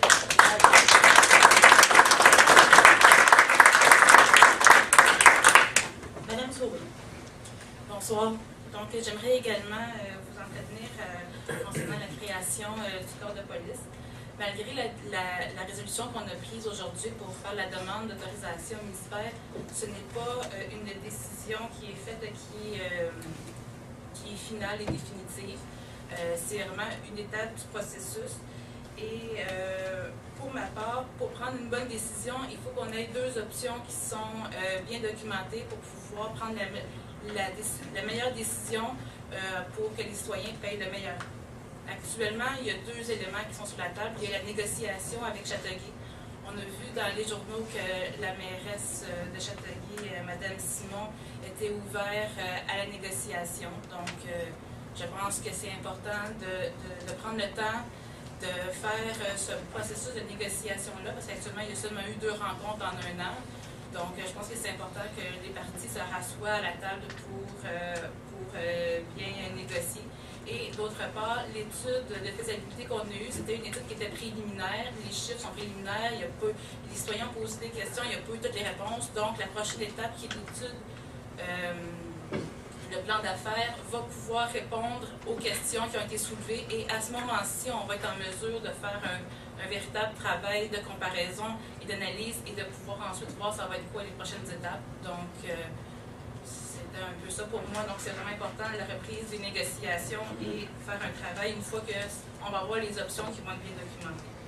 Dans un autre ordre d'idée, j'aimerais parler rapidement du service qu'on offre pour la vérification des sièges d'auto. On a un super service que j'ai découvert à Mercier récemment, c'est le pompier Stéphane Deshaies qui offre le service. Et pour toutes les jeunes familles de Mercier, je vous encourage vraiment à l'utiliser. C'est pas seulement pour checker si la strap est assez solide, mais c'est vraiment un cours complet et détaillé sur tout l'environnement sécuritaire pour le transport des jeunes enfants. Donc, c'était vraiment un service qui est très apprécié. Et donc, j'en fais la promotion et j'en profite pour remercier le pompier, M. Deshaies. Donc, voilà. Merci, Mme Sauvé. M. Drolet. J'ai 4 points. Je vais commencer par les 3 premiers. Ils sont plus faciles. Premièrement, je voudrais vous remercier d'être présent. Deuxièmement, je voudrais féliciter toute l'équipe de direction de l'élaboration du plan stratégique, tous les directeurs de services et tous les employés qui travaillent avec vous, toujours dans l'intérêt des citoyens de la ville de Mercier. Donc, ça donne vraiment la vision que le conseil de ville et tous les employés veulent avoir, c'est avoir à cœur les intérêts des citoyens. Je vais faire un petit rappel. Il y a déjà un comité pour la fête de quartier dans le quartier numéro 4 concernant la fête des citoyens le 6 juin. On est encore ouvert à voir d'autres bénévoles, si jamais il y en a qui sont intéressés. Juste rentrer en contact avec moi et puis je vais pouvoir vous dire c'est quand la prochaine date. Et dernier point, moi aussi j'aimerais revenir sur le service de police. Premièrement, après ma barre, je vais vous dire, j'ai développé mon cours de plusieurs années, je pourrais remonter à 2005, plusieurs affinités avec des individus dans la police. Et en plus de ça, je pourrais même vous dire que le service de policier éducateur, les premiers balbutiements, c'était avec, je pense qu'il est rendu sergent détective, mais à l'époque, c'était agent Vézina et feu M. Adrien Niaxou. Et on a toujours eu une très belle collaboration avec les policiers de Châteauguay. Et puis, j'ai beaucoup de citoyens qui sont policiers à la ville de Châteauguay et j'ai beaucoup d'affinités à discuter avec. Ceci étant dit, moi j'enseigne au secondaire, c'est pas parce que j'ai beaucoup d'affinités avec les parents d'élèves que ça veut dire que les élèves vont avoir automatiquement un minimum 60%. C'est pas comme ça que ça fonctionne. Ce que je veux dire par là, c'est qu'on va en devoir, en ce qui me concerne, c'est que j'en fais pas une décision émotive. Parce que si c'était émotif, ben moi je regarde dans la salle ici, j'ai développé un paquet de liens avec un paquet de policiers. Je dois en faire une décision administrative. Et pour avoir une décision administrative, souvent, je fais une analogie qui peut être simpliste, c'est que tout le monde pourrait démolir du jour au lendemain, mais je vais la dire pareil. Admettons qu'en 2003, je décide de louer une maison 1 000 $ par mois. Puis que pendant 10 ans, on me signe un contrat et on me dit « Tu vas augmenter de 3% par année, 3% par année, puis tu augmentes. » On s'attend à ça. Au bout de... pas fort en maths, j'enseigne l'histoire, mais mettons que ça monte, dernier, ça revient à 1400 par mois. Et au bout de 10 ans, tu sais que ça va augmenter, là. Et que là, clair, on dit c'est 3600 par mois. Wow! Là, je me pose des questions. Je me dis, OK, je l'ai mis à mon goût, elle est super belle, c'est super bien remplacé. Donc, là, c'est l'émotif qui parle. Mais l'administratif, je me posais la question, je me dis, je vais aller voir le marché pour savoir si je deviens propriétaire. Et c'est ce qu'on est en train de faire. Ça se peut que, pour l'analogie, la maison soit 5 000 $ par mois, à 3 600, c'est une aubaine. Mais si le marché est autour de 3 300, 3 400, 3 600, 3 500, bien là, on a de sérieuses questions à savoir dire, est-ce qu'on veut rester en location ou on veut en faire l'acquisition? Et personnellement, j'en suis à ce questionnement-là. Et c'est sûr qu'on va avoir tendance à faire ce débat-là, à faire un débat émotif. Moi, le premier, est émotif dans le sens que j'ai un paquet de connaissances et puis j'ai un paquet de... c'est tous et toutes des bonnes personnes individuellement et même comme service de police. Par contre, c'est au niveau administratif. Personnellement, je trouve que la facture a fait un gros bond. Et là, il faut que je me pose des questions en tant qu'administrateur ou donner les grandes orientations pour les taxes. Donc, c'est vraiment dans cette optique-là que je vais prendre personnellement une décision. Et oui, je suis d'accord qu'on continue à se questionner parce que oui, il nous manque des données. Et c'était tout ce que j'avais à dire. Merci, M. Drolet. Pour ma part, je n'élaborerai pas beaucoup sur le dossier du service de police, excusez. Nous avons fait 2 assemblées de consultation, une de 23 et une de 26. Les gens ont eu la chance de s'exprimer. Nous avons écouté, nous avons répondu à la meilleure des connaissances que nous avions à ce moment-là. Évidemment, moi, je veux juste revenir sur l'expertise et l'expérience du consultant que nous avons embauché. Monsieur Serge Barbeau, qui est ici présent dans la salle. Monsieur Barbeau a 48 années d'expérience dans le domaine policier. Il a été directeur général de la Sûreté du Québec. Quand on a un monsieur comme ça, qui est entouré de collègues qui ont une expérience et un bagage assez impressionnant aussi, moi, je ne peux pas prendre une décision à titre personnel avec les connaissances que j'ai personnelles de ce domaine-là, parce que je ne le connais pas. Mais quand j'ai une recommandation, que j'ai des gens comme ces gens-là, qui sont à côté de nous, qui nous font des recommandations, et le mandat était le meilleur service au meilleur coût possible pour les citoyens de Mercier.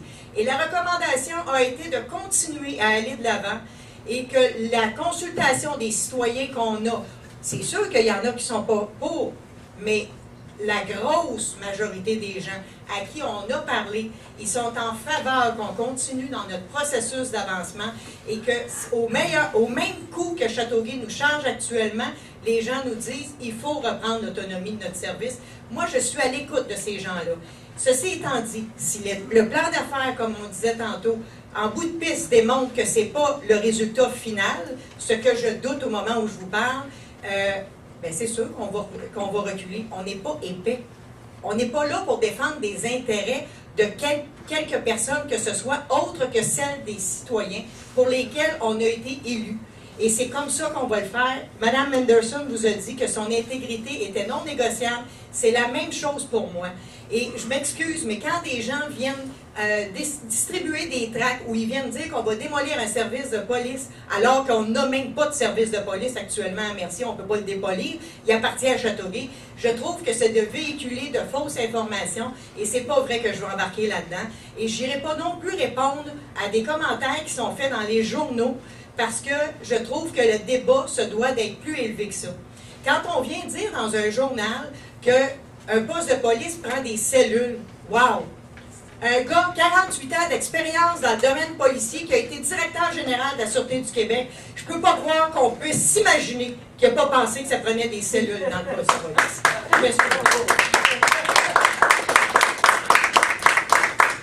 Ceci étant dit, on va aller à la période des questions, mais je veux en profiter aussi avant de passer à la période des questions pour remercier les directeurs qui sont ici. Remercier M. Chalifou pour tout le travail qu'il fait et l'acharnement du travail qu'il fait. Et maintenant, je suis prête à passer à la période de questions.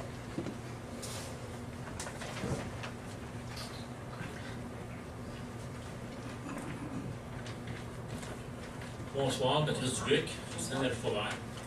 Moi, j'ai des questions concernant 10.3 et 10.4, vacances supplémentaires. Oui. Je voulais savoir, c'est selon le contrat de travail pour l'employé cadre ça vient de où? C'est une obligation, ça? Non, c'est selon le contrat de travail des cadres, mais je vais laisser M. Chalifou répondre parce que c'est lui qui est avec la directrice des ressources humaines qui nous a fait la recommandation, puis par la suite, je pourrai revenir.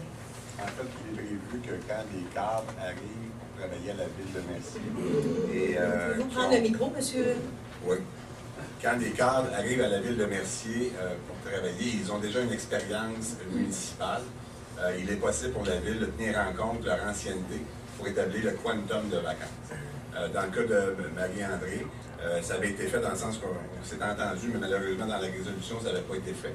Donc, on l'a modifié ce soir. Et dans le cas de M. Larente, après analyse du dossier, M. Larente a une expertise, une expérience de 30 ans au service de sécurité et incendie de Montréal. Il était à 4 semaines de vacances, donc le choix de la direction générale, ça a été recommandé au conseil de lui accorder une 5e semaine de vacances. Donc, c'était pas une obligation. C'est au Non, bon c'est pas vouloir une obligation. de l'évaluation de M. Larente et de Mme Simon. Tout à fait. Parfait, merci. Pour 10.4, l'augmentation des échelons avec une étude de performance. Je veux savoir si c'est encore là une obligation ou si c'est encore là au bon vouloir. Ben, en fait, je vous dirais que c'est une obligation dans la mesure où l'évaluation est satisfaisante.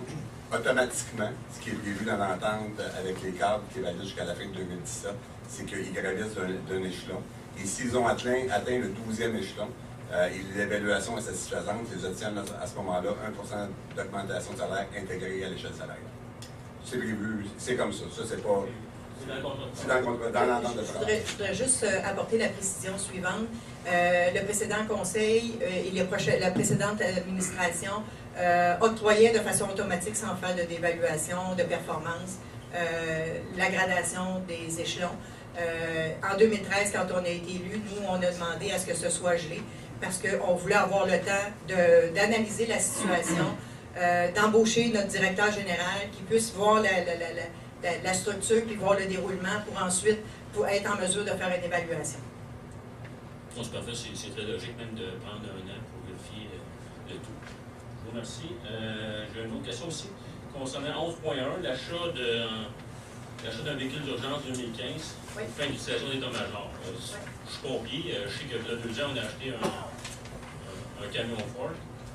Je voulais savoir, est-ce qu'on a vraiment besoin d'un autre camion Ford En fait, je vais vous répondre rapidement, puis si vous avez des éléments additionnels, vous irez. En fait, c'est pour les chefs aux opérations. Actuellement, les chefs aux opérations partent de chez eux avec leur véhicule, sans clignotant, sans rien, et ils s'en vont à la caserne pour ensuite partir avec les véhicules d'urgence. La même chose pour quand ils sont appelés à Léry. Actuellement, il y avait un véhicule de la ville de Léry qui restait sur le territoire. C'était compliqué. Et à toutes les fois qu'il y en avait besoin, ils devaient s'en aller à Léry. Et là, on devait se débrouiller de façon différente s'il y avait un appel à Léry et que nos chefs aux opérations devaient se déplacer.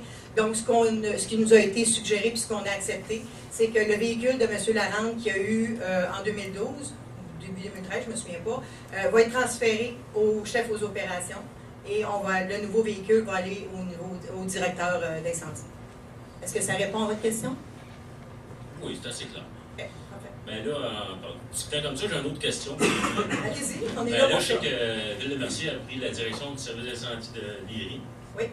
J'aimerais ça un peu savoir l'évaluation du coût qu'on charge à Léry, comment ça a été fait? Bien, en fait, c'est M. Larente qui en a fait l'évaluation et qui nous en a fait la recommandation.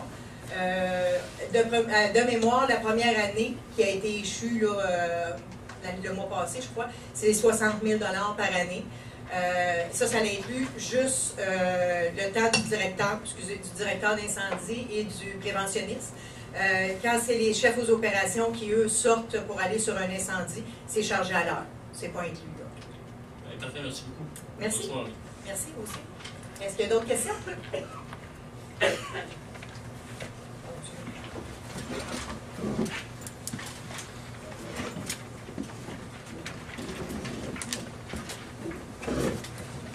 Et peut-être pour compléter votre complément d'information, M. Dubuc, la nouvelle entente a été renouvelée pour 3 ans avec une augmentation de 2 % par année pour les 3 années qui s'en viennent.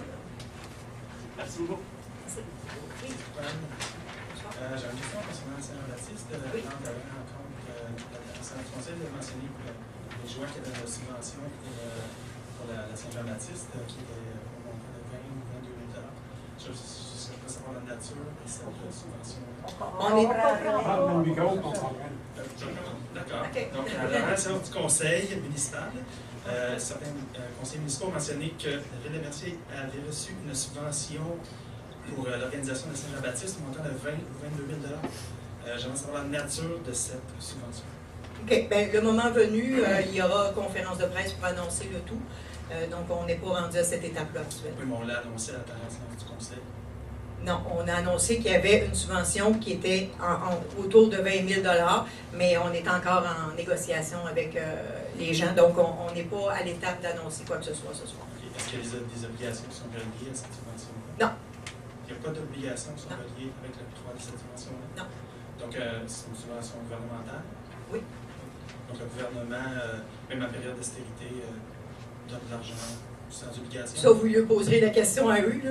Moi, je vous dis l'information que nous obtenons, que nous avons actuellement entre les mains. Parce qu'en général, une demande de subvention au niveau gouvernemental, il y a toujours des obligations qui sont reliées à ça. En général, le gouvernement ne distribue pas de l'argent comme ça. Il y a des objectifs qui sont reliés à une subvention. Donc, comme je vous dis, vous poserez les questions aux bonnes personnes. Ben, je pense que vous êtes les élus. Mais c'est pas nous qui prenons la décision. C'est eux qui nous l'offrent, la subvention. Oui, donc, quand même, les obligations, oui, absolument. Mais les obligations, soyons heureux qu'il n'y ait pas d'obligation, si c'est le cas. Là. Je veux dire, je ne vois pas pourquoi on s'élèverait contre ça en tant qu'administration municipale.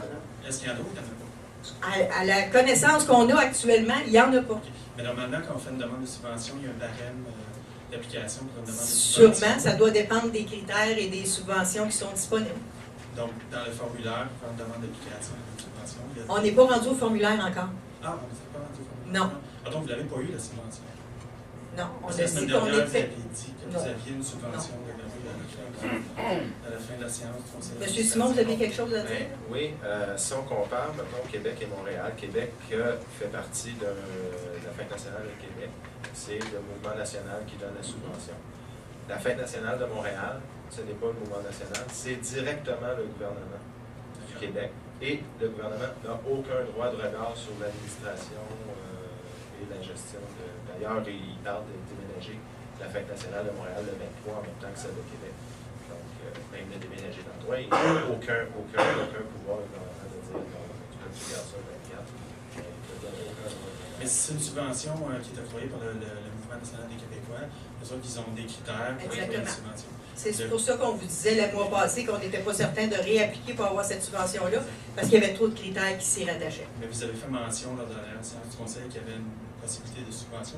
Exactement, c'est ça. Donc, est-ce que c'est une subvention gouvernementale? Oui. Oui. Donc, de quel programme s'agit-il? Même si vous On avez va, pas appliqué... on va vous l'annoncer quand le moment sera venu. Monsieur Drolet? Oui, puis je voulais juste préciser, M. Coupal, je vous donne un exemple, vous organisez un tournoi de pétanque, merci, non, c'est n'importe quoi, là, mais, puis que, exemple, vous connaissez le député de Bordua, peu importe le taillon, peu importe, et que lui a même son budget discrétionnaire. Le budget discrétionnaire. Oui, mais... Une subvention, c'est pas un budget discrétionnaire. Une subvention, c'est selon des critères. C'est donné selon des critères. Okay. Oui, mais c'est ça. Mais ça se peut que, voilà un mois, il y a eu une coquille au niveau du mot, là, je ne suis pas sûr là, encore. Là. Je vous crois de bonne foi. Là, mais, la séance était filmée, vous allez regarder la vidéo. Oui, mais c'est probablement. Qui ont mentionné là, avec fierté. Tout à fait. Mais si jamais il y a eu ça, mais je ne sais pas en conférence de presse, mais ça se peut qu'il y ait eu une coquille. Et si c'est moi qui l'ai fait, j'en suis vraiment désolé. Mais de toute façon, le moment venu, vous serez tenu informé. D'accord. Merci.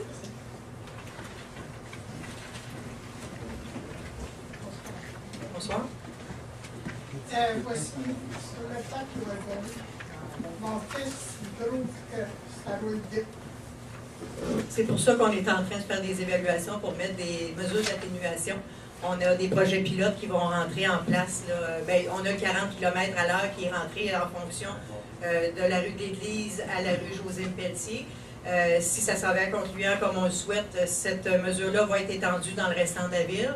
Et parallèlement à ça, on fait des projets pilotes avec différentes mesures d'atténuation. Et ces mesures-là vont être testées sur différentes rues dès ce printemps, c'est-à-dire. Moi, je trouve que sur la rue Prud'homme, vous avez mis 40 km/h. Oui. Ça fait du bien. OK, vous voyez la différence? En général, ça fait du bien.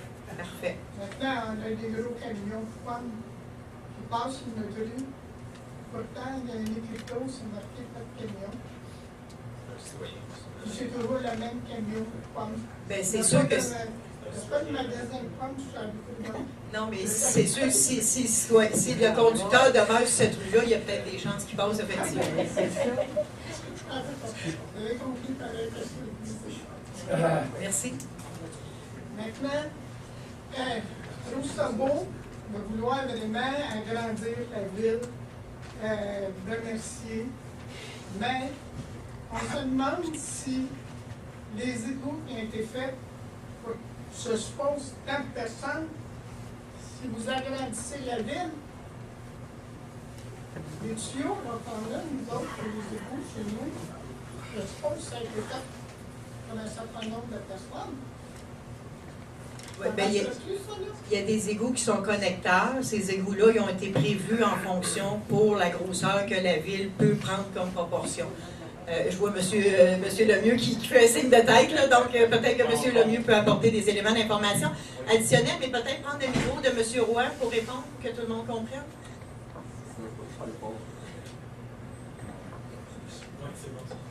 Ben, en fait, quand on prévoit les réseaux d'infrastructures, on a des plans directeurs, puis on tient compte des espaces libres dans la municipalité qui risquent d'être développés. Donc, toutes ces choses-là sont prises en compte au niveau de la conception. Là.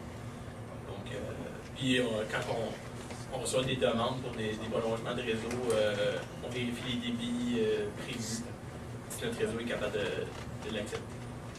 Parce que moi, si je me souviens bien, si je ne me trompe pas, là, quand M. Colson était là, celui de ta mère, quand ils ont fait l'autoroute 30, c'est bien ça, ils ont changé de tuyau sur Saint-Jean-Baptiste. Les tuyaux pour l'aqueduc, pour l'eau, pas pour les égouts.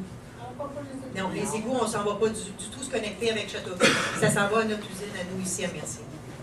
Maintenant, l'eau, la pression, c'est pas tellement bon. C'est sûr qu'avec le froid qu'il y a eu beaucoup de bris d'aqueduc. Fait que c'est sûr qu'à ce moment-là, la pression, elle a des variations, évidemment.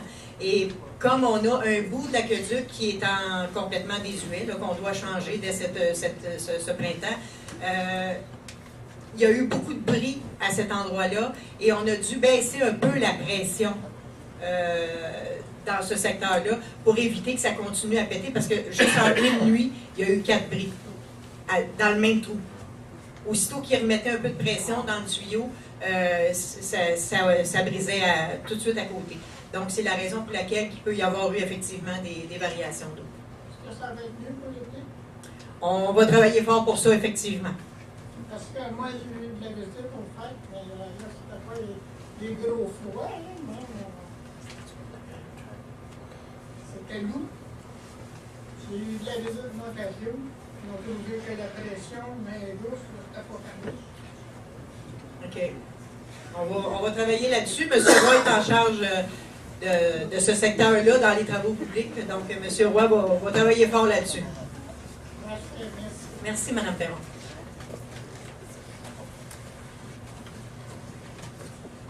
Bonsoir, Serge Leduc. Le point 14-13, vous avez dit vous avez commandé une étude hydrogéologique pour la carrière des agrégats de fer. Oui.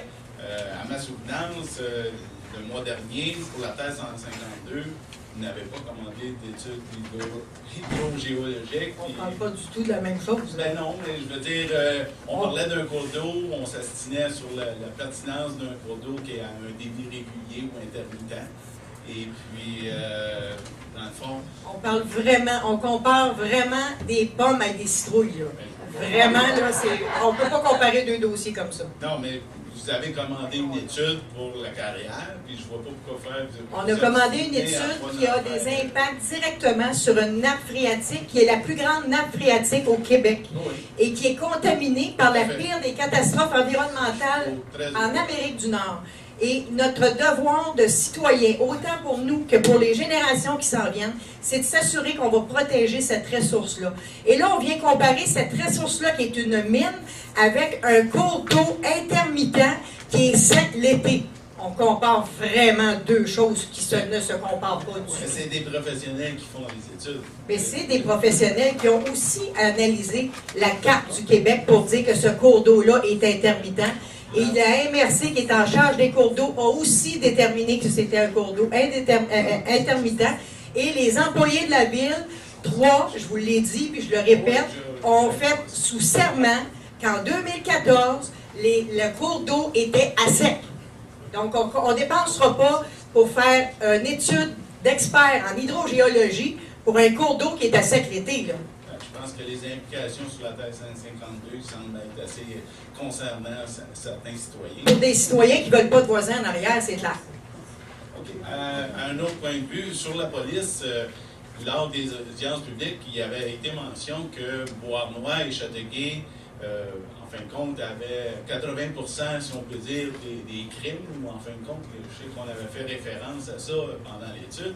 Puis on payait, en fond, la grande proportion des crimes était à Beauharnois et Châteauguay. Puis merci, on avait une moindre proportion.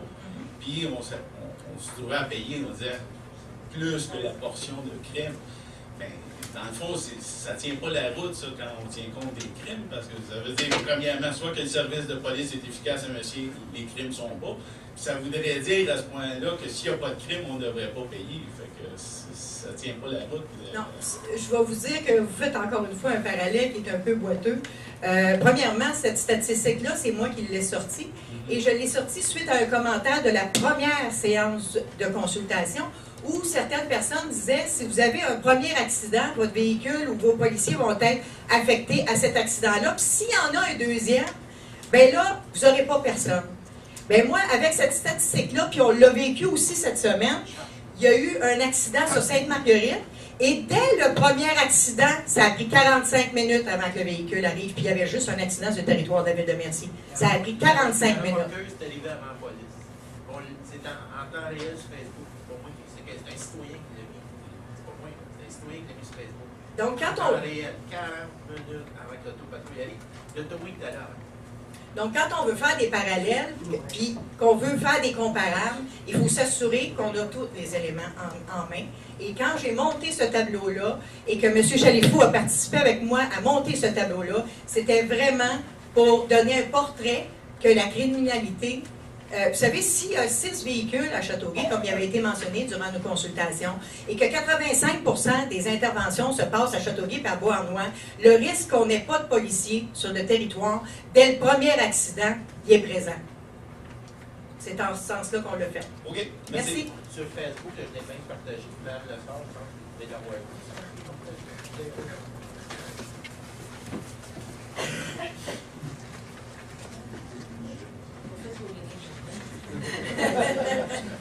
Bonjour, France Michel, je suis dans la rue Sauvé, dernière maison au bout de la rue.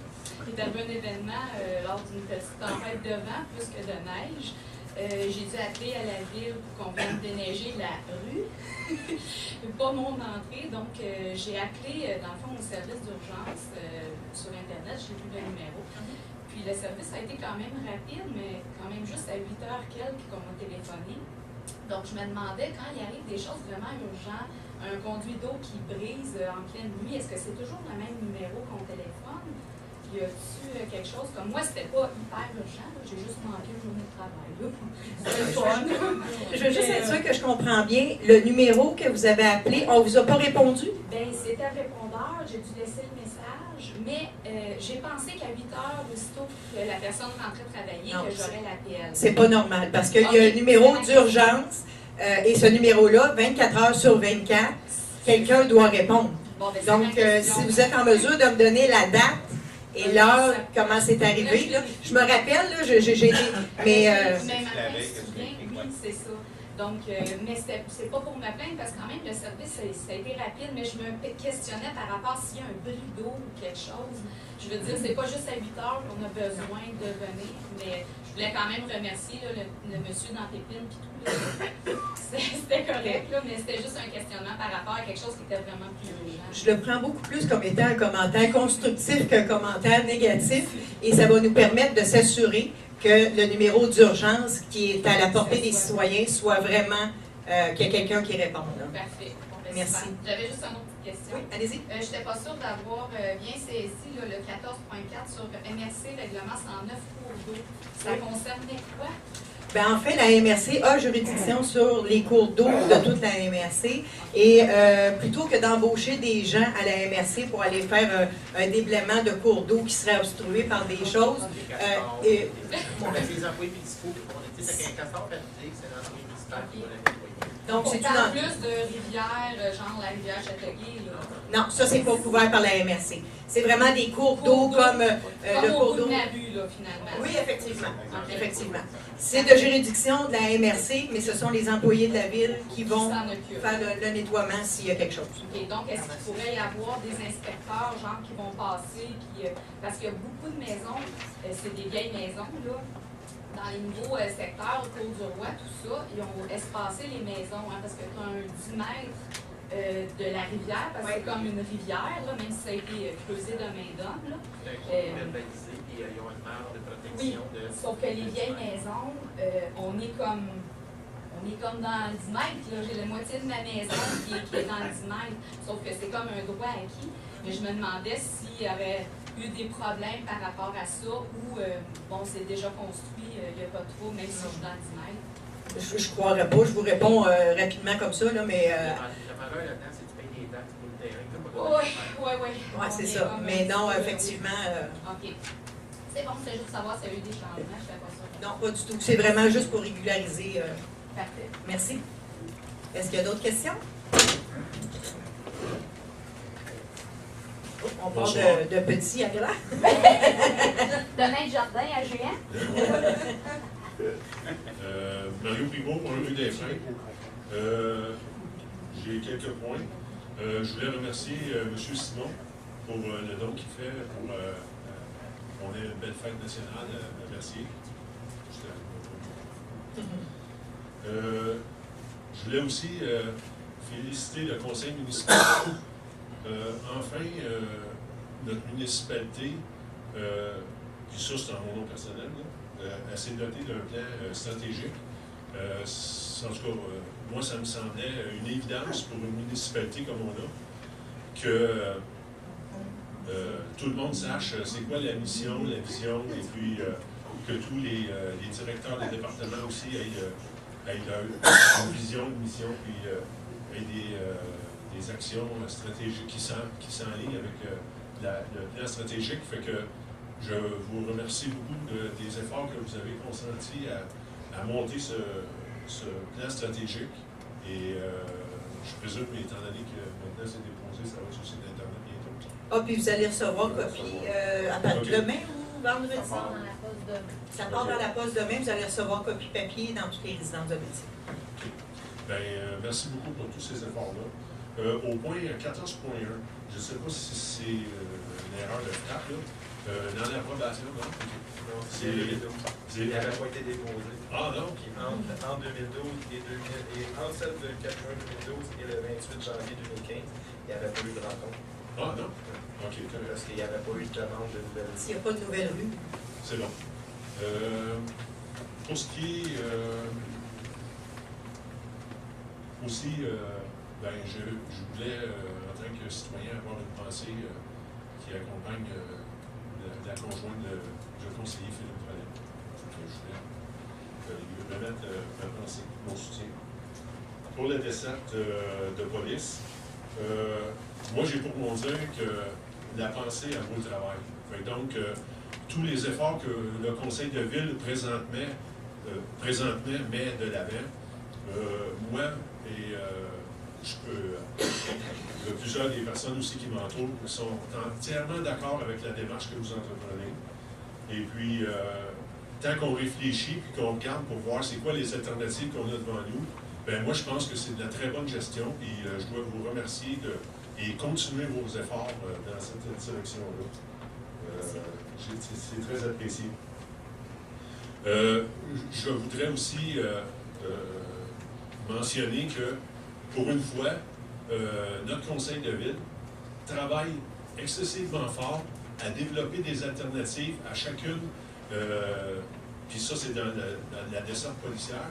Il aurait été très facile pour vous de simplement regarder les informations que vous avez reçues sommairement et les entériner, puis il n'y aura pas eu de combat, il n'y aura pas eu rien, mais vous avez travaillé avec l'acharnement à trouver une alternative, et puis c'est très apprécié qu'on puisse regarder, puis enfin être capable de voir et avoir un plan A, puis un plan B, puis être capable de dire, ben nous, on veut avoir le contrôle, ou on ne veut pas avoir le contrôle, ou on veut savoir qu'on est capable de regarder les dépenses qui vont se faire, ou on laisse ça aux autres de décider, puis nous autres, on paye le pourcentage, puis on donne un chèque en blanc, puis on obtient un service pour ça. Ben moi, je suis d'accord qu'on fasse les études nécessaires pour voir si on n'est pas capable de prendre le contrôle de ces affaires-là. Puis je suis sûr qu'on va être capable de trouver une alternative, puis on va être en contrôle de notre municipalité. On ne laissera pas les autres gérer notre affaire, sinon on va tous mettre se fusionner. Et puis aussi, j'ai participé aux audiences publiques sur la desserte de police, et puis il m'apparaît très clair qu'en 2013, oui, c'était 2 600 000, mais il y a quand même eu il y a eu une augmentation de 60% en 2014, puis ainsi de suite. Puis il y a des gros caractères que des fois on oublie de mentionner du côté du service qu'on s'en va chercher. Il y a des frais d'administration aussi qui n'ont pas été chiffrés encore. Il y a un déficit actuariel, il y a un renouvellement de convention collective qui n'a pas été fait. Et puis il y a un 350 000 $ par année qui probablement va être indexé, certains, pour les 10 prochaines années, pour la construction d'un nouveau poste de police qui va être un actif qui ne nous appartiendra pas, puis que nous, on va payer pour. Fait que c'est un principe de location. Fait que moi, c'est sûr que quand je regarde, puis je fais une colonne, le service actuel versus l'autonomie, bien, en quelque part, je me dis, on pourrait peut-être conduire notre propre machine. Puis, en passant aussi, dans l'étude qui a été faite, l'étude de faisabilité qui a été faite par le groupe Trax, c'est quand même mentionné que c'est inclus les immobilisations, le loyer. Fait que donc, j'ai pas un 350 000 $ par année à payer. Le loyer, il est inclus à l'intérieur, et puis c'est clairement écrit, là. Fait que, moi, vous avez mon appui entier dans cette situation-là. Et puis, c'est tout pour le moment. Parfait. Merci beaucoup, M. Primo. Je pourrais juste vous apporter un petit élément de complément à ce que vous venez de dire. Vous savez, quand on prend des décisions comme ça, c'est sûr que la façon la plus facile, c'est de dire oui, puis on renouvelle, puis où est-ce qu'on signe, puis on ne fait pas de débat. Je peux vous dire qu'on ne se fait pas juste des avis dans une situation comme ça. Aujourd'hui, j'ai eu un appel de quelqu'un qui m'a dit qu'on est en train de faire une enquête sur ma situation personnelle pour voir si je n'avais pas des squelettes dans le placard. Justement, parce qu'ils veulent s'essayer de me coincer dans le coin pour éviter qu'on continue à avancer nos dossiers. Bien, à tous ceux qui veulent faire enquête, vous êtes les bienvenus parce que jamais je vais arrêter. Parce que je suis là pour les bonnes raisons, pour défendre les intérêts des citoyennes. Merci. Un point, c'est tout. Oui, Mme Lessard. Bonsoir. Je voulais juste savoir, Mme Sauvé a parlé qu'elle souhaitait que Mercier continue les négociations avec Châteauguay le temps que aussi la police de Mercier se développe. Est-ce que ça va être le cas? Est-ce que vous allez vous asseoir avec Châteauguay et Mercier? Vous savez, pour négocier, ça prend deux parties. Pour l'instant, on a eu une rencontre l'année passée, au mois de février, M. Simon et moi. M. Larente avait eu 2 rencontres précédemment, la nôtre, avec les directeurs de Châteauguay et de Beauharnois et des autres villes qui sont impliquées. M. Chalifou, à son arrivée, après son arrivée, le 28 mars 2014, a fait une rencontre des directeurs généraux. Et depuis ce temps-là, tout ce qu'on avait comme information lors de ces rencontres-là, c'est vous avez une offre sur la table, c'est à prendre ou à laisser, vous n'avez pas le choix, vous n'aurez pas le choix, vous allez être obligé d'accepter cette offre-là. C'est clair que quand on part de cette façon-là, ça ne démontre pas vraiment qu'il y a une ouverture de négociation. Ceci étant dit, si Mme Simon souhaite avoir des négociations. La Ville de Mercier, on a toujours été ouvert à s'asseoir pour des négociations. Ceci étant dit, si on m'appelle et qu'on veut s'asseoir pour me dire que j'ai pas le choix, c'est sûr que la négociation, elle va être très courte. Là. Si la Ville de Châteauguay, de ce que moi j'ai entendu des autres municipalités qui font partie de la DCEP, il y a une rencontre prévue ce mois-ci. On n'a pas été invité. Mais si vous êtes invité, allez-vous y prendre part? Bien, évidemment. Évidemment. On n'a jamais refusé. Monsieur Chalifou est là. On n'a jamais refusé. D'ailleurs, M. Carrier nous a appelé M. Chalifou pour lui demander c'était quoi l'ouverture de Mercier pour faire des échanges un coup que la transition du corps de police sera faite, puis que le 911 puis ces choses-là. On est ouvert, là. Je veux dire, notre premier choix, évidemment, c'est de s'enligner vers notre voisin. Mais si notre voisin est démesuré au niveau des coûts, maintenant, si on a notre corps de police, on va avoir un pouvoir de négociation parce que le service 911, si on prend ça comme exemple, on n'est pas obligé de l'acheter à Châteauguay, on peut aller l'acheter ailleurs. Donc, si les coûts sont totalement démesurés, c'est évident qu'on ne s'entendra pas, là. Même si notre première option, c'est celle-là, si notre premier choix serait celui-là, si les coûts sont démesurés, on n'ira pas, c'est clair. Mais si vous allez vous asseoir avec Châteauguay, c'est quand même toujours en ayant dans l'optique que vous voulez avoir votre propre service de police. C'est clair que, mettons qu'on a un appel demain matin qu'on va s'asseoir avec Châteauguay, on ne dira pas à la firme TRAC qu'on arrête l'étude du plan d'affaires. Là. On va aller parallèlement, un avec l'autre, puis en bout de piste, on prendra la meilleure décision. Merci. Merci.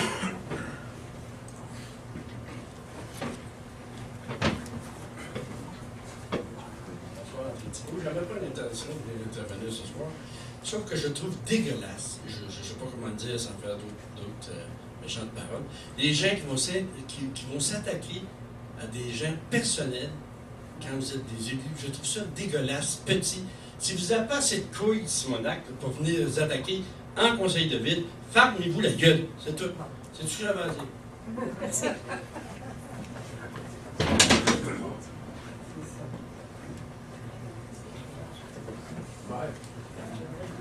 Bonsoir, c'est au sujet du service de police. Oui. Je suis venu jeudi passé à l'audience. J'ai vu la présentation de monsieur ici, qui était très intéressante. Dans la présentation, le monsieur parlait qu'il y avait une régie, qu'il y avait un service de police qui donnait une desserte d'une autre ville et que cette autre ville n'était pas satisfaite, parce qu'elle n'avait pas un mot à dire, comme le monsieur n'avait pas un mot à dire avec la desserte qu'elle a présentement, et que la ville en tant que a fait des demandes au ministère de la Sécurité publique et que ce service-là est devenu une régie de police. Je pense que ça peut être une alternative pour un troisième jeu dans votre deuxième, avec vos deux autres jeux. Ça serait peut-être intéressant de regarder cette alternative-là, parce que je pense que autant police que pompiers, n'importe quoi, je pense qu'on gagne à travailler ensemble, on gagne bien plus que travailler chacun dans notre... C'est un élément qu'on a regardé aussi. Mais pour ça, encore une fois, ça prend plus qu'une partie qui soit intéressée. Mais on l'a regardé. Qu'est-ce que j'ai compris de la présentation? Je me trompe, j'ai peut-être mal compris, mais la petite ville, on va l'appeler comme ça, je ne sais pas de la ville, a fait tellement de démarches qu'à un moment donné, le ministère s'est mis là-dedans et a dit, écoutez, vous allez faire une régie, la descente. C'est comme, une descente, en fait, c'est un genre de monopole. Exact. Donc, si on a un monopole dans n'importe quoi, il y a des lois qui sont contre le monopole. Donc, je pense que ça serait peut-être intéressant de regarder ça. Moi, je me trompe, mais je ne veux pas rentrer dans les détails de cette présentation-là. Mais moi, je veux juste dire que c'est peut-être une belle alternative pour la problématique de Ville-Mercier, qui n'a pas un mot à dire, puis que les non-receveurs signent ça, sinon, c'est pas le choix. C'est ça. Mais effectivement, on l'a regardé, cette alternative-là. Puis, toutes les alternatives sont encore sur la table. Nous, actuellement, on a pris la solution qui nous semble la plus crédible à mettre en place, la plus simple à mettre en place. Ceci étant dit, on ne se ferme aucune porte. Je ne connais pas le dossier autant que vous. La seule chose que dans ces deux rencontres, quand je faisais déplorable, c'était tout le temps l'argent. L'argent, on peut faire dire qu'est-ce qu'on veut à des chiffres, quoi que ce soit. Mais quand, autant la police que les pompiers, quand c'est le temps d'intervenir, ça prend souvent, excusez-moi le terme, là, mais du steak. Ça prend des hommes, ça prend des corps physiques, des véhicules. J'aimerais ça qu'on compare des pommes avec des pommes. Donc, si on On a la possibilité, avec la police de Châteauguay, d'avoir 10 polices en 15 minutes. Je n'ai pas regardé des détails, là, mais versus 2 policiers en 15 minutes, avec toujours pas de policiers qui manquent. Puis je n'ai pas étudié le dossier, mais je fais juste... Mais ça fait partie de l'analyse qu'on va faire, M. Dubé. Je peux vous le garantir. Merci beaucoup. Merci. Ah, M. Barbeau, vouliez-vous apporter un élément d'information additionnel? Non? OK. Oui, tantôt. Je vais juste demander une question. Je trouve ça simple qu'il y ait des questions sur le fameux... Même chose. De police. Sauf que je me pose une question. C'est long, je n'entends pas personne nous poser des questions. La fameuse nouvelle station de police qui va voir à Châteauguay, y a-t-il des questions qui sont posées sur le coût que ça va coûter? Puis comment ça s'est fait? J'en ai vu des petites bébelles dans le journal, mais il me semble que c'est pas aussi fréquent que je l'en entends pour la ville de Mercier. Je trouve ça un peu drôle.